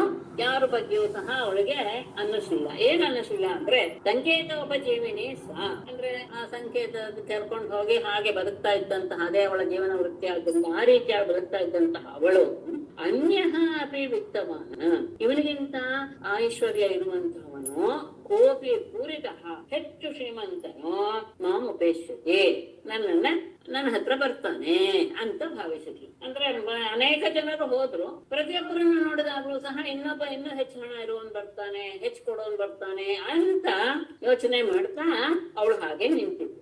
ಏವಂ ದುರಾಶಯಾಧಸ್ತ ನಿದ್ರಾ ದ್ವಾರ್ಯವಲಂಬತಿ ನಿರ್ಗಚ್ಚಂತಿ ಪ್ರವಿಶತಿ ನಿಶೀಥಂ ಸಮಪದ್ಯಥ. ಏವಂ ದುರಾಶಯ ದ್ವಸ್ತನಿದ್ರಾ ದ್ವಾರಿ ಅವಲಂಬತಿ ನಿರ್ಗಚ್ಚಂತಿ ಪ್ರವಿಶತಿ ನಿಷೇಧಂ ಸಮಪದ್ಯತ. ಹೀಗೆ ಏವಂ ದುರಾಶ್ರಯ, ಇನ್ನು ಹೆಚ್ಚಿಗುತ್ತೆ ಇನ್ನೂ ಹೆಚ್ಚಿಗುತ್ತೆ ಎನ್ನುವ ದುರಾಶೆಯಿಂದ ದ್ವಸ್ತನಿದ್ರಾ ನಿದ್ದೆಗೆಟ್ಟು ದ್ವಾರಿ ಅವಲಂಬತಿ ಬಾಗಿಲ ಹತ್ರನೇ ನಿಂತ್ಕೊಂಡಿದ್ರು ಸ್ವಲ್ಪ ಹೊತ್ತು. ಆಮೇಲೆ ನಿರ್ಗಚ್ಚಂತಿ ಪ್ರವಿಶತಿ ಒಳಗ್ ಹೋದ್ಲು ಮತ್ತೆ ಹೊರಗೆ ಬಂದ್ಲು. ಹೀಗೆ ಮಾಡ್ತಾ ಮಾಡ್ತಾ ನಿಷೇಧಂ ಸಮಪದ್ಯ ಮಧ್ಯರಾತ್ರಿ ಆಗಿ ಹೋಯಿತು. ಇನ್ನೊಬ್ಬ ಬರ್ತಾನೆ ಎನ್ನುವಂತಹ ಭಾವದಿಂದ ಹೆಚ್ಚಿನ ಆಸೆಯನ್ನ ಹೊಂದಿದ ಅವಳು ಸ್ವಲ್ಪ ಹೊತ್ತು ಬಾಗಿಲಲ್ಲಿ ನಿಂತ್ಲು, ಆಮೇಲೆ ಒಳಗೆ ಹೋದ್ಲು, ಆಮೇಲೆ ಮತ್ತೆ ಹೊರಗೆ ಬಂದ್ಲು. ಹೀಗೆ ಮಾಡ್ತಾ ಮಾಡ್ತಾ ಮಧ್ಯರಾತ್ರಿ ಆಗಿ ಹೋಯ್ತು. ತಸ್ಯಾ ವಿತ್ತಾಶಯ ಶುಷ್ಯದ್ ಗತ್ರಾಯಾಃ ದೀನಚೇತಸ ನಿರ್ವೇದ ಪರಮೋ ಜಜ್ಞೆ ಚಿಂತಾ ಹೇತು ಸುಖಾವಹ. ಅದು ಸಹ ಅವಳ ಏಳಿಗೆಗೆ ಕಾರಣವಾಯಿತು ಅಂತ ತಗೊಳ್ತಾರೆ. ವಿತ್ತಾಶಯ ಶುಷ್ಯದ್ವಕ್ತ್ರಾಯಾಃ ದೀನಚೇತಸಃ ತಸ್ಯಾಃ ಪರಮಃ ನಿರ್ವೇದಃ ಜಜ್ಞೆ ಚಿಂತಾ ಹೇತುಃ ಸುಖಾವಹ. ವಿತ್ತಾಶಯ ಹಣದ ಮೇಲಿನ ಆಸೆಯಿಂದ ಮಧ್ಯರಾತ್ರಿ ಹೊರಗಿದ್ದಾಳೆ. ಶುಷ್ಯದ್ವಕ್ತ್ರಾಯಾಃ ಬಾಡಿದ ಮುಖವುಳ್ಳ ದೀನಚೇತಸಃ ದೇಹವೆಲ್ಲವೂ ಸಹ ದೈನ್ಯ ಭಾವವನ್ನು ಹೊಂದಿಬಿಟ್ಟಿದೆ. ತಸ್ಯಾಹ ಅವಳಿಗೆ ಪರಮಃ ನಿರ್ವೇದ ಜಜ್ಞೆ ಇದ್ದಕ್ಕಿದ್ದ ಹಾಗೆ ಬಹಳ ವೈರಾಗ್ಯ ಬಂದಿತ್ತು. ಆ ವೈರಾಗ್ಯ ಏನಾಯ್ತು? ಚಿಂತಾ ಹೇತು ಅಂದ್ರೆ ಯಾವದರ ಬಗ್ಗೆ ಅವಳು ಯೋಚನೆ ಮಾಡ್ತಾನೆ ಇದ್ಲು ಅಂದ್ರೆ ಇಷ್ಟು ಆಲ್ದು ಇನ್ನು ಬೇಕು ಎನ್ನುವುದರ ಚಿಂತನೆಯಲ್ಲೇ ಮುಳುಗಿದ್ಲಲ್ಲ, ಆ ಚಿಂತೆಗೆ ಕಾರಣವಾದದ್ದೇ ಅವಳಿಗೆ ಏನಾಯ್ತು? ಸುಖಾವಹ, ಅವಳ ಸುಖಕ್ಕೆ ಕಾರಣವಾಗಿ ಹೋಯ್ತು. ಅಂದ್ರೆ ಈ ರೀತಿಯಾಗಿ ಅವಳು ಒದ್ದಾಡ್ತಾ ಮಧ್ಯರಾತ್ರಿ ಆದರೂ ಸಹ ತನಗೆ ಹೆಚ್ಚಬೇಕು ಎನ್ನುವಂತಹ ಭಾವನೆಯಿಂದಲೇ ಹೊರಡಾಡ್ತಾ ತುಂಬಾ ದುಃಖ ಪಟ್ಬಿಟ್ಲು. ಮುಖ ಎಲ್ಲ ಬಾಡಿ ಹೋಯ್ತು. ದೈನ್ಯಾವಸ್ಥೆ ತಲುಪಿದಾಗ ಇದ್ದಕ್ಕಿದ್ದಂತೆ ಮನಸ್ಸಿನಲ್ಲಿ ವೈರಾಗ್ಯ ಬಂದ್ಬಿಡ್ತಂತೆ. ಹೀಗೆ ಹಣದ ಚಿಂತೆಯಿಂದಲೇ ಅಂದ್ರೆ ಸಾಲ್ದು ಇನ್ನು ಬೇಕು ಎನ್ನುವಂತಹ ಹಣದ ಚಿಂತೆಯಿಂದಲೇ ಆ ಚಿಂತೆಯೇ ಅವಳ ಸುಖಕ್ಕೆ ಕಾರಣ. ಏನಾಯ್ತು? ಆಗ ಅವಳ ಬಾಯಲ್ಲಿ ಒಂದು ಹಾಡು ಬರುತ್ತೆ ಅಂತ ಹೇಳ್ತಾರೆ. ಅದಕ್ಕೆ ಮೊದಲು ಇನ್ನೊಂದೆರಡು ಶ್ಲೋಕ ಇದೆ. ತಸ್ಯಾ ನಿರ್ವಿಣ್ಣ ಚಿತ್ತಾಯಾಃ ಗೀತಂ ಶೃಣು ಯಥಾ ಮಮ ನಿರ್ವೇದ ಆಶಾಪಾಶಾನಾಂ ಪುರುಷಸ್ಯ ಯಥಾ ಹ್ಯಸಿಃ. ನಿರ್ವಿಣ್ಣ ಚಿತ್ತಾಯಾಃ ತಸ್ಯಾಃ ಗೀತಂ ಯಥಾ ಮಮ ಶೃಣು ಯಥಾ ನಿರ್ವೇದಃ ಪುರುಷಸ್ಯ ಆಶಾಪಾಶಾನಾಂ ಹಸಿಃ ಹಿ. ನಿರ್ವಿಣ್ಣ ಚಿತ್ತಾಯಾಃ ಥರ ವೈರಾಗ್ಯದ ಭಾವನೆಯನ್ನ ಹೊಂದಿದಂತಹ ತಸ್ಯಾಹ ಅವಳ ಬಾಯಿಂದ ಬಂದಂತಹ ಗೀತಂ ಆ ಹಾಡನ್ನ ಅವಳು ಹಾಡಿದಂತಹ ಗೀತವನ್ನ ಮಮ ನನ್ನಿಂದ ಯಥಾ ಹೇಗಿತ್ತು ಏನ್ ಹಾಡಿದ್ಲೋ ಅದನ್ನ ಮಮ ಶೃಣು ನನ್ನಿಂದ ನೀನು ಕೇಳು. ಅಲ್ಲ ಆ ನಿರ್ವಿಣ್ಣತೆಯಿಂದ ಉಂಟಾದಂತಹದ್ದು ಅವಳು ಹಾಡಿದ ಹಾಡಿನಿಂದ ಏನಪ್ಪ ಆಗುತ್ತೆ ಅಂದ್ರೆ, ಯಾಕೆ ಅಂದ್ರೆ ಆ ನಿರ್ವೇದ ಇದೆಯಲ್ಲ ಯಥಾ ಹೇಗೆ ನಿರ್ವೇದ ಅಂದ್ರೆ ಯಾವುದು ಬೇಡ ಎನ್ನುವಂತಹ ತೃಪ್ತ ಭಾವ ಇದೆಯಲ್ಲ, ಎಲ್ಲದರ ಬಗ್ಗೆ ವೈರಾಗ್ಯ ಇದೆಯಲ್ಲ, ಅದು ಪುರುಷಸ್ಯ ಮನುಷ್ಯನಿಗೆ ಆಶಾಪಾಶಾನಾಂ ಹಸಿಹಿ ಆತನ ಆಶೆ ಎಂಬ ಪಾಶಗಳನ್ನು ಕತ್ತರಿಸುವಂತಹ ಖಡ್ಗದ ಹಾಗೆ ಕತ್ತಿಯ ಹಾಗೆ. ಯಾವಾಗ ಒಂದರ ಬಗ್ಗೆ ನಮ್ಗೆ ಬೇಡ ಅನ್ನಿಸ್ಬಿಡುತ್ತೋ ಆಗ ಮನಸ್ಸು ಎಷ್ಟು ಏನು ನಿರಾಳ ಭಾವವನ್ನು ಹೊಂದುತ್ತೆ ಅನ್ನೋದನ್ನ ಅನುಭವಿಸಬಹುದು ಪ್ರತಿಯೊಬ್ಬರು ಅಂತ ಭಾವಿಸ್ತೇನೆ. ಇದು ಬೇಡ ನನಗೆ ಅಂಕ ಬಂದು ಬಿಟ್ರೆ ಸಾಕು ಮನಸ್ಸು ಬಹಳ ನಿರಾಳತೆಯನ್ನು ಹೊಂದಿಬಿಡುತ್ತೆ. ಹಾಗಾಗಿ ಅದು ಬರದೇ ಇದ್ರೆ ಮಾತ್ರ ಅದು ನಮ್ಮನ್ನ ಕಟ್ಟಿ ಹಾಕುತ್ತೆ. ನಕ್ಯಂಗ ಅಜಾತ ನಿರ್ವೇದ ದೇಹ ಬಂಧಂ ಜಿಹಾಸತಿ ಯಥಾ ವಿಜ್ಞಾನ ರಹಿತ ಮನುಜೋ ಮಮತಾಂ ನೃಪ. ಅಂಗ ಅಜಾತ ನಿರ್ವೇದ ದೇಹ ಬಂಧಂ ನ ಜಿಹಾಸತಿ ನೃಪ ಯಥಾ ವಿಜ್ಞಾನ ರಹಿತ ಮನುಜ ಮಮತಾಂ. ಅಂಗ ರಾಜನೇ ಅಜಾತ ನಿರ್ವೇದ ಯಾವ ವ್ಯಕ್ತಿಗೆ ಯಾವ ವಸ್ತುವಿನ ಬಗ್ಗೆ ಜಿಹಾಸೆ ಬೇಡ ಇದು ಎನ್ನುವಂತಹ ಬುದ್ಧಿ ಬರೋದಿಲ್ವೋ ಆತನಿಗೆ ದೇಹ ಬಂಧಂ ಈ ದೇಹವೆಂಬ ಬಂಧನವನ್ನ ಅಂದ್ರೆ ಪುನಃ ಜನನ ಮರಣ ಎನ್ನುವಂತಹ ಬಂಧನವನ್ನ ನ ಜಿಹಾಸತೆ ತಪ್ಪಿಸಿಕೊಳ್ಳೋದಕ್ಕೆ ಅವನು ಬರೋದು ಇಲ್ಲ. ವೈರಾಗ್ಯ ಬರಲ್ಲ ಅಂದ್ಮೇಲೆ ಈ ದೇಹದ ಬಂಧ ಇರಲಿ ಅಂತ ಅವನು ಆಸೆ ಪಡ್ತಾನೆ. ಯಾಕೆ ಅಂದ್ರೆ ಅವನು ಎಲ್ಲವನ್ನು ಬೇಕು ಅಂತ ಬಯಸೋದ್ರು. ಹೇಗೆ ರಾಜನೇ ಯಥಾ ಹೇಗೆ ವಿಜ್ಞಾನ ರಹಿತ ವಿವೇಕವಿಲ್ಲದ ವ್ಯಕ್ತಿಯು ಮನುಜ ಮನುಷ್ಯನು ಮಮತಾಂ ಮಮತೆಯನ್ನ ಅಂದ್ರೆ ಇನ್ನೊಬ್ಬರ ಬಗ್ಗೆ ಮೋಹ ಎನ್ನುವುದನ್ನ ಅವನು ಗೆಲ್ಲಲಾರ. ನಜತೆ ಅಂತ ವಿವೇಕ ಇರುವಂತವನು ಇದು ಸರಿ ಇದು ತಪ್ಪು ಎನ್ನುವಂತಹ ವಿಷಯವನ್ನ ಅರಿತವನು ಮೋಹವನ್ನು ಬೇಗ ಗೆದ್ದು ಬಿಡಬಲ್ಲ. ಅದು ಇಲ್ಲದೆ ಇರುವಾಗ ಅವನು ದೇಹ ಬಂಧವನ್ನ ಇಷ್ಟಪಟ್ಟೇ ಬಿಡ್ತಾನೆ, ಅವನು ಬಿಡೋದಕ್ಕೆ ಇಷ್ಟೂ ಪಡೋದಿಲ್ಲ. ಅದು ಒಂದು ಹೌದು. ಹಾಗಾಗಿ ಆ ನಿರ್ವೇದ ಎನ್ನುವುದು ಅವಳಲ್ಲಿ ಒಂದು ರೀತಿಯ ಆನಂದವನ್ನು ಉಂಟು ಮಾಡಿತು. ಅವಳು ಹೇಳ್ತಾಳಂತೆ, ಮುಂದೆ ಹೇಳುವ ಅವಳ ಆಡಿದ ಮಾತು, ಪಿಂಗಲಾವಾಚ ಅಹೋ ಮೇ ಮೋಹ ವಿತತಿಂ ಪಶ್ಯತ ಅವಿಜಿತಾತ್ಮನಃ ಯಾಕ ಅಂತ ಅಸತಃ ಕಾಮಂ ಕಾಮಯೇ ಏನ ಬಾಲಿಷಾ ಅಹೋ ಅವಿಜಿತಾತ್ಮನಃ ಮೇ ಮೋಹ ವಿತತಿಂ ಪಶ್ಯತ ಯಾ ಬಾಲಿಷಾ ಏನ ಅಸತಃ ಕಾಂತಾತ್ ಕಾಮಂ ಕಾಮಯೇ. ತನಗೆ ತಾನೇ ಹೇಳ್ಕೊಳ್ತಾಳೆ, ಅಹೋ ಅವಿಜಿತಾತ್ಮನಃ ನನ್ನ ಇಂದ್ರಿಯಗಳನ್ನೇ ಗೆಲ್ಲದೆ ಇರುವಂತಹ ಮೇ ನನ್ನ ಮೋಹವಿತತಿ ಆ ಅಜ್ಞಾನದ ಸ್ವಾಮಿಗಳನ್ನು ಅವಧಿಯನ್ನ ಪರಮಾತ್ಮತೆಯನ್ನ ಪಶ್ಯತ ನೋಡಿದೆ. ಬಾಲಿಷ ಯಾವ ಮೂರ್ಖಳಾದ ಬುದ್ಧಿಹೀನಳಾದಂತಹ ನಾನು ಏನ ಯಾವ ಕಾರಣದಿಂದ ಅಸತಃ ತುಚ್ಛನಾದಂತಹ ಕಾಂತಾತ್ ವ್ಯಕ್ತಿಯಿಂದ ಕಾಮಂ ಕಾಮೇ ನನ್ನ ಇಷ್ಟಾರ್ಥವನ್ನು ಬಯಸ್ತಾ ಇದ್ದೇನೆ. ನನ್ನ ಅಜ್ಞಾನದ ಪರಮಾವಧಿ ಎಷ್ಟಿದೆ ಅಂದ್ರೆ ಇಂದ್ರಿಯವನ್ನೇ ಗೆಲ್ಲದೆ ಇರುವಂತವಳು ನಾನು ಬುದ್ಧಿಹೀನಳಾಗಿ ಯಾವುದೋ ತುಚ್ಛವಾದಂತಹ ಒಬ್ಬ ಮಾನವನಿಂದ ನಾನು ಇಷ್ಟಾರ್ಥವನ್ನ ಬಯಸ್ತಾ ಇದ್ದೇನೆ. ಹೇಗೆ ಮೂರ್ಖಳು ಹೇಗೆ ಅನ್ನೋದನ್ನ ಮುಂದಿನ 4 ಶ್ಲೋಕಗಳಲ್ಲಿ ಹೇಳ್ತಾಳೆ. ಅಲ್ಲ, ನನ್ನ ಜೊತೆನೇ ಇದ್ದಾನೆ, ನನಗೆ ಪ್ರೀತಿ ಪಾತ್ರ. ಸಂತಂ ಸಮೀಪೆ ರಮಣಂ ರತಿಪ್ರದಂ ವಿತ್ತಪ್ರದಂ ನಿತ್ಯಮಿಮಂ ವಿಹಾಯ ಅಕಾಮದಂ ದುಃಖ ಭಯಾಧಿಶೋಕ ಮೋಹಪ್ರದಂ ತುಚ್ಛಮಹಂ ಭಜೆ ಅಜ್ಞಾ. ಸಮೀಪೆ ಸಂತಂ ರಮಣಂ ರತಿಪ್ರದಂ ನಿತ್ಯಂ ವಿತ್ತಪ್ರದಂ ಇಮಂ ವಿಹಾಯ ಅಕಾಮದಂ ದುಃಖ ಭಯಾಧಿಶೋಕ ಮೋಹಪ್ರದಂ ತುಚ್ಛಂ ಆಜ್ಞಾ ಅಹಂ ಭಜೆ. ಸಮೀಪೆ ಸಂತಂ ಯಾವಾಗಲೂ ಹತ್ತಿರದಲ್ಲಿಯೇ ಇದ್ದಾನೆ. ಯಾಕೆಂದ್ರೆ ಅವನು ಅಂತರ್ಯಾಮಿ ಆಗಿದ್ದರಿಂದ ನನ್ನ ಒಳಗೇ ಇದ್ದಾನೆ. ರಮಣಂ ಅತ್ಯಂತ ಪ್ರೀತಿ ಪಾತ್ರ, ಪ್ರತಿಪ್ರದಂ ನನ್ನ ಇಷ್ಟಾರ್ಥವನ್ನೆಲ್ಲ ಕೊಡುವಂತವನು. ಅಷ್ಟೇ ಅಲ್ಲ, ನಿತ್ಯಂ ವಿತ್ತಪ್ರದಂ ಯಾವಾಗಲೂ ಸಹ ನನಗೆ ಹಣವನ್ನ ಒದಗಿಸುವಂತಹ. ಇಮಂ ಅಂದ್ರೆ ಪ್ರತ್ಯಕ್ಷನಲ್ಲದೆ ಇರುವಂತವನೀಗ ಅಂತಹ ಅಪ್ರತ್ಯಕ್ಷನಾದಂತಹ ಈಶ್ವರಂ ವಿಹಾರ ಅಂತ ಪರಮಾತ್ಮನೇ ನನ್ನ ಕಾಂತನಾಗಿರುವಾಗ ಅವನನ್ನು ಬಿಟ್ಟು ಅಕಾಮದಂ ಇಷ್ಟಾರ್ಥವನ್ನು ಕೊಡದೇ ಇರುವಂತಹ ದುಃಖ ಭಯ ಆದಿ ಶೋಕ ಮೋಹ ಪ್ರಥಮ ಕಷ್ಟವನ್ನ ಭಯವನ್ನ ಶೋಕವನ್ನ ಮೋಹವನ್ನ ಉಂಟು ಮಾಡುವಂತಹ ತುಚ್ಛವಾದ ಕ್ಷುದ್ರ ಮನುಷ್ಯನನ್ನ ಅಜ್ಞ ಬುದ್ಧಿಹೀನಳಾದ ಬುದ್ಧಿಗೇಡಿಯಾದ ಅಹಂ ಭಜೆ ನಾನು ಆಶ್ರಯಿಸ್ತಾ ಇದ್ದೇನೆ. ಯಾವಾಗಲೂ ನನ್ನ ಒಳಗೆ ಇರ್ತಾನೆ, ನನಗೆ ಅತ್ಯಂತ ಪ್ರೀತಿ ಪಾತ್ರ, ಆನಂದವನ್ನು ಉಂಟು ಮಾಡ್ತಾನೆ, ನನ್ನ ಇಷ್ಟಾರ್ಥವನ್ನೆಲ್ಲ ಕೊಡುವಂತಹ ಇವನನ್ನ ಬಿಟ್ಟು ನನ್ನ ಇಷ್ಟಾರ್ಥವನ್ನು ಕೊಡಲಾರದೆ ಇರುವಂತಹ ಕಷ್ಟ ಭಯ ಶೋಕ ಮೋಹಗಳನ್ನು ಕೊಡುವಂತಹ ತುಚ್ಛನಾದ ವ್ಯಕ್ತಿಯನ್ನು ನಾನು ಬಯಸ್ತಾ ಇದ್ದೇನೆ. ನಾನು ಎಂತಹ ಬುದ್ಧಿಗೇಡಿ. ಇಲ್ಲಿಯವರೆಗೂ ನಾನು ನನ್ನ ಜೀವನವನ್ನ ಹಾಳು ಮಾಡ್ಕೊಂಡು ಬಿಟ್ಟೆ. ಗಮನಿಸಿ, ಯಾವ ಸಂದರ್ಭದಲ್ಲಿ ಇದ್ದಕ್ಕಿದ್ದ ಹಾಗೆ ಬುದ್ಧಿ ಸ್ವಚ್ಛವಾಗ್ಬಿಡುತ್ತೆ ಅನ್ನೋದು ಗೊತ್ತಾಗಲ್ಲ. ಪರಮಾತ್ಮನ ಅನುಗ್ರಹವಾದರೆ ಅದು ಎಂತಹ ಸಮಯದಲ್ಲಿಯೂ ಸಹ ಆ ಭಾವ ನಮ್ಮನ್ನ ಆವರಿಸಿಕೊಳ್ಳಬಹುದು. ಅಹೋ ಮಯಾತ್ಮ ಪರಿತಾಪಿತೋ ವೃಥಾ ಸಾಂಕೇತ್ಯ ವೃತ್ಯಾತಿ ವಿಗರ್ಹ್ಯ ವಾರ್ತೆಯ ತ್ರೈಣಾನ್ನರಾತ್ ಯಾರ್ಥ ಕೃಶೋ ಅನುಶೋಚ್ಯಾತ್ ಕ್ರೀತೇನ ವಿತ್ತಂ ರತಿಂ ಆತ್ಮನೇಚ್ಛತಿ. ಅಹೋ ಮಯಾ ಅತಿ ವಿಗರ್ಹ್ಯ ವಾರ್ತೆಯ ಸಾಂಕೇತ್ಯ ವೃತ್ಯ ವೃಥಾ ಆತ್ಮ ಪರಿತಾಪಿತಃ ಯಾ ಅರ್ಥದೃಶಃ ಅನುಶೋಚ್ಯಾತ್ ತ್ರೈಣಾತ್ ನರಾತ್ ಕ್ರೀತೇನ ಆತ್ಮನ ವಿತ್ತಂ ರತಿಂ ಇಚ್ಛತಿ.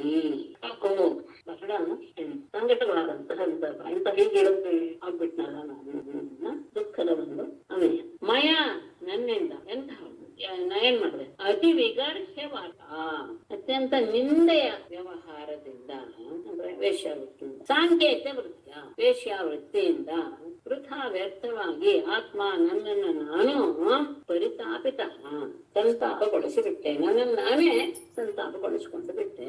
ಮತ್ತೆ ನನ್ನ ವೃತ್ತಿ ಯಾವುದು? ಅತ್ಯಂತ ನಿಂದನೀಯವಾದದ್ದು ವೇಶ್ಯಾವೃತ್ತಿ. ಈ ವೇಶ್ಯಾವೃತ್ತಿಯಿಂದ ವ್ಯರ್ಥವಾಗಿ ನನ್ನನ್ನು ನಾನೇ ಸಂತಾಪಕ್ಕೆ ಒಳಮಾಡಿಕೊಂಡು ಬಿಟ್ಟೆ. ಯಾವ ನಾನು ಅರ್ಥತೃಷ ಹಣದ ಆಸೆ ಇರುವಂತಹ ಅನುಶೋಚ್ಯಾತ್ ಶೋಚನೀಯನಾದ ತ್ರೈಣಾತ್ ಸ್ತ್ರೀಲಂಪಟನಾದ ನರಾತ್ ಆ ವ್ಯಕ್ತಿಯಿಂದ, ಒಬ್ಬ ಮನುಷ್ಯನಿಂದ, ಕ್ರೀತೇನ ಅವನಿಂದ ಕೊಂಡುಕೊಳ್ಳಲ್ಪಟ್ಟ ಆತ್ಮನ ಅವನಿಗೆ ಮಾರಿಕೊಂಡಂತಹ ನನ್ನಿಂದ ವಿತ್ತಂ ರತಿಂ ಇತ್ತಿ ಅವನಿಂದ ನಾನು ಹಣವನ್ನ ಮತ್ತು ಸಂತೋಷವನ್ನ ಬಯಸದೆ ಅಂದ್ರೆ ನಾನು ಎಷ್ಟು ಕ್ಷುಲ್ಲಕ ವ್ಯಕ್ತಿ ಆಗಿರ್ಬೋದು. ಇದನ್ನ ನಾನು ನನ್ನ ದೇಹಕ್ಕೆ ಅಥವಾ ನನ್ನ ಆತ್ಮವನ್ನು ಕುಲಗಿಳಿಸಿಬಿಟ್ಟೆ. ಯಾಕೆ ಅಂದ್ರೆ ಅದು ಅಂತಹ ನಿಂದನೀಯ ವೃತ್ತಿ, ವೇಶ್ಯಾವೃತ್ತಿ. ಇದಕ್ಕೆ ನಾನೇ ಹೊಣೆ ಆಗ್ಬಿಟ್ಟೆ. ಈ ದೇಹವನ್ನು ನಾನೇ ಮಾರದ ಎಂಥವನವನು? ಅವನು ಸ್ತ್ರೀಲೋಲ, ಲೋಭಿ, ಶೋಚನೀಯ, ಇಂತಹ ತುಚ್ಛನಾದ ಮನುಷ್ಯನಿಂದ ನಾನು ಹಣವನ್ನ, ಆನಂದವನ್ನ ಪಡೆಯೋದಕ್ಕೆ ಬಯಸಿದೆ ಅಂದ್ರೆ ನಾನು ಎಷ್ಟು ತುಚ್ಛವಾಗಿದ್ದೇನೆ. ಈ ದೇಹ ಎನ್ನುವುದು, ಶರೀರ ಅನ್ನೋದು ಎಂಥದ್ದು? ನಿರ್ಮಿತ ವಂಶ ಸ್ತೂಣಂ ತ್ವಚ ರೋಮನಕೈ ಪಿನದ್ಧಂ ಶರನ್ನವದ್ವಾರಂ ಅಗಾರಮೇತತ್ ವಿಣ್ಮೂತ್ರಪೂರ್ಣಂ ಮತ್ ಉಪೈತಿಕ ಅನ್ಯ. ಯತ್ ಅಂದ್ರೆ ಯಾವ ಈ ಶರೀರ ಅನ್ನೋದು ಅಲ್ಲಿದ್ದಾನೆ. ಅಸ್ಥಿಭಿಃ ನಿರ್ಮಿತ ವಂಶ ಸ್ಥೂಣಂ ತ್ವಚ ರೋಮನಖೈಃ ಪಿನದ್ಧಂ ವಿಣ್ಮೂತ್ರ ಪೂರ್ಣಂ ಏತತ್ ಕ್ಷರನ್ನವದ್ವಾರಂ ಅಗಾರಂ ಮತ್ ಅನ್ಯಾನು ಕಾ ಉಪೈತಿ. ಯತ್ ಯಾವ ಈ ಶರೀರವು ಮುಂದೆ ಏತತ್ ಅನ್ನೋದು ಅಸ್ಥಿಭಿಃ ಮೂಳೆಗಳಿಂದ ನಿರ್ಮಿತ ವಂಶ ಸ್ಥೂಣಂ ನಿರ್ಮಿಸಲ್ಪಟ್ಟ ವಂಶ ಅಂದ್ರೆ ಬಿದಿರಿನ ಗಳ. ವಂಶ ಅಂದ್ರೆ ಇಲ್ಲಿ ಎರಡು, ಒಂದು ಅಡ್ಡ ಹಾಕಿರುವಂತದ್ದು, ವಂಶ ಅಂದ್ರೆ ಉದ್ದಕ್ಕಿರುವಂತದ್ದು, ಸ್ಥೂಣ ಅಂದ್ರೆ ಕಂಬ. ಅಂದ್ರೆ ಇದರಲ್ಲಿ ಮೂಳೆ ಅಡ್ಡ ತೊಲೆಗಳಾಗಿವೆ, ಉದ್ದನೆ ಗಳುಗಳಾಗಿವೆ, ಕಂಬಗಳಾಗಿಯೂ ನಿಂತಿವೆ, ಇಂತಹದ್ದು. ಮತ್ತೆ ತ್ವಚ ಚರ್ಮದಿಂದ, ರೋಮನ ಕೈಗೆ ರೋಮಗಳಿಂದ, ಊರುಗಳಿಂದ, ಪಿನದ್ಧಂ ಮುಚ್ಚಲ್ಪಟ್ಟಿದೆ. ಹೊರಗಡೆ ಆವರಣ ಚರ್ಮ, ರೋಮ, ಉದುರುಗಳ ಹೊದಿಕೆಯಾಗಿದೆ. ಅಷ್ಟೇ ಅಲ್ಲ, ಒಳಗೇನಿದೆ? ವಿಣ್ಮೂತ್ರ ಪೂರ್ಣಂ ಮಲ ಮೂತ್ರಗಳಿಂದ ತುಂಬಿದ ಏತತ್ ಈ ಕ್ಷರನ್ನವದ್ವಾರಂ ಯಾವಾಗಲೂ ಸೋರ್ತಾ ಇರುವಂತಹ 9 ಬಾಗಿಲುಗಳುಳ್ಳಂತಹ ಅಗಾರಂ ಮನೆ.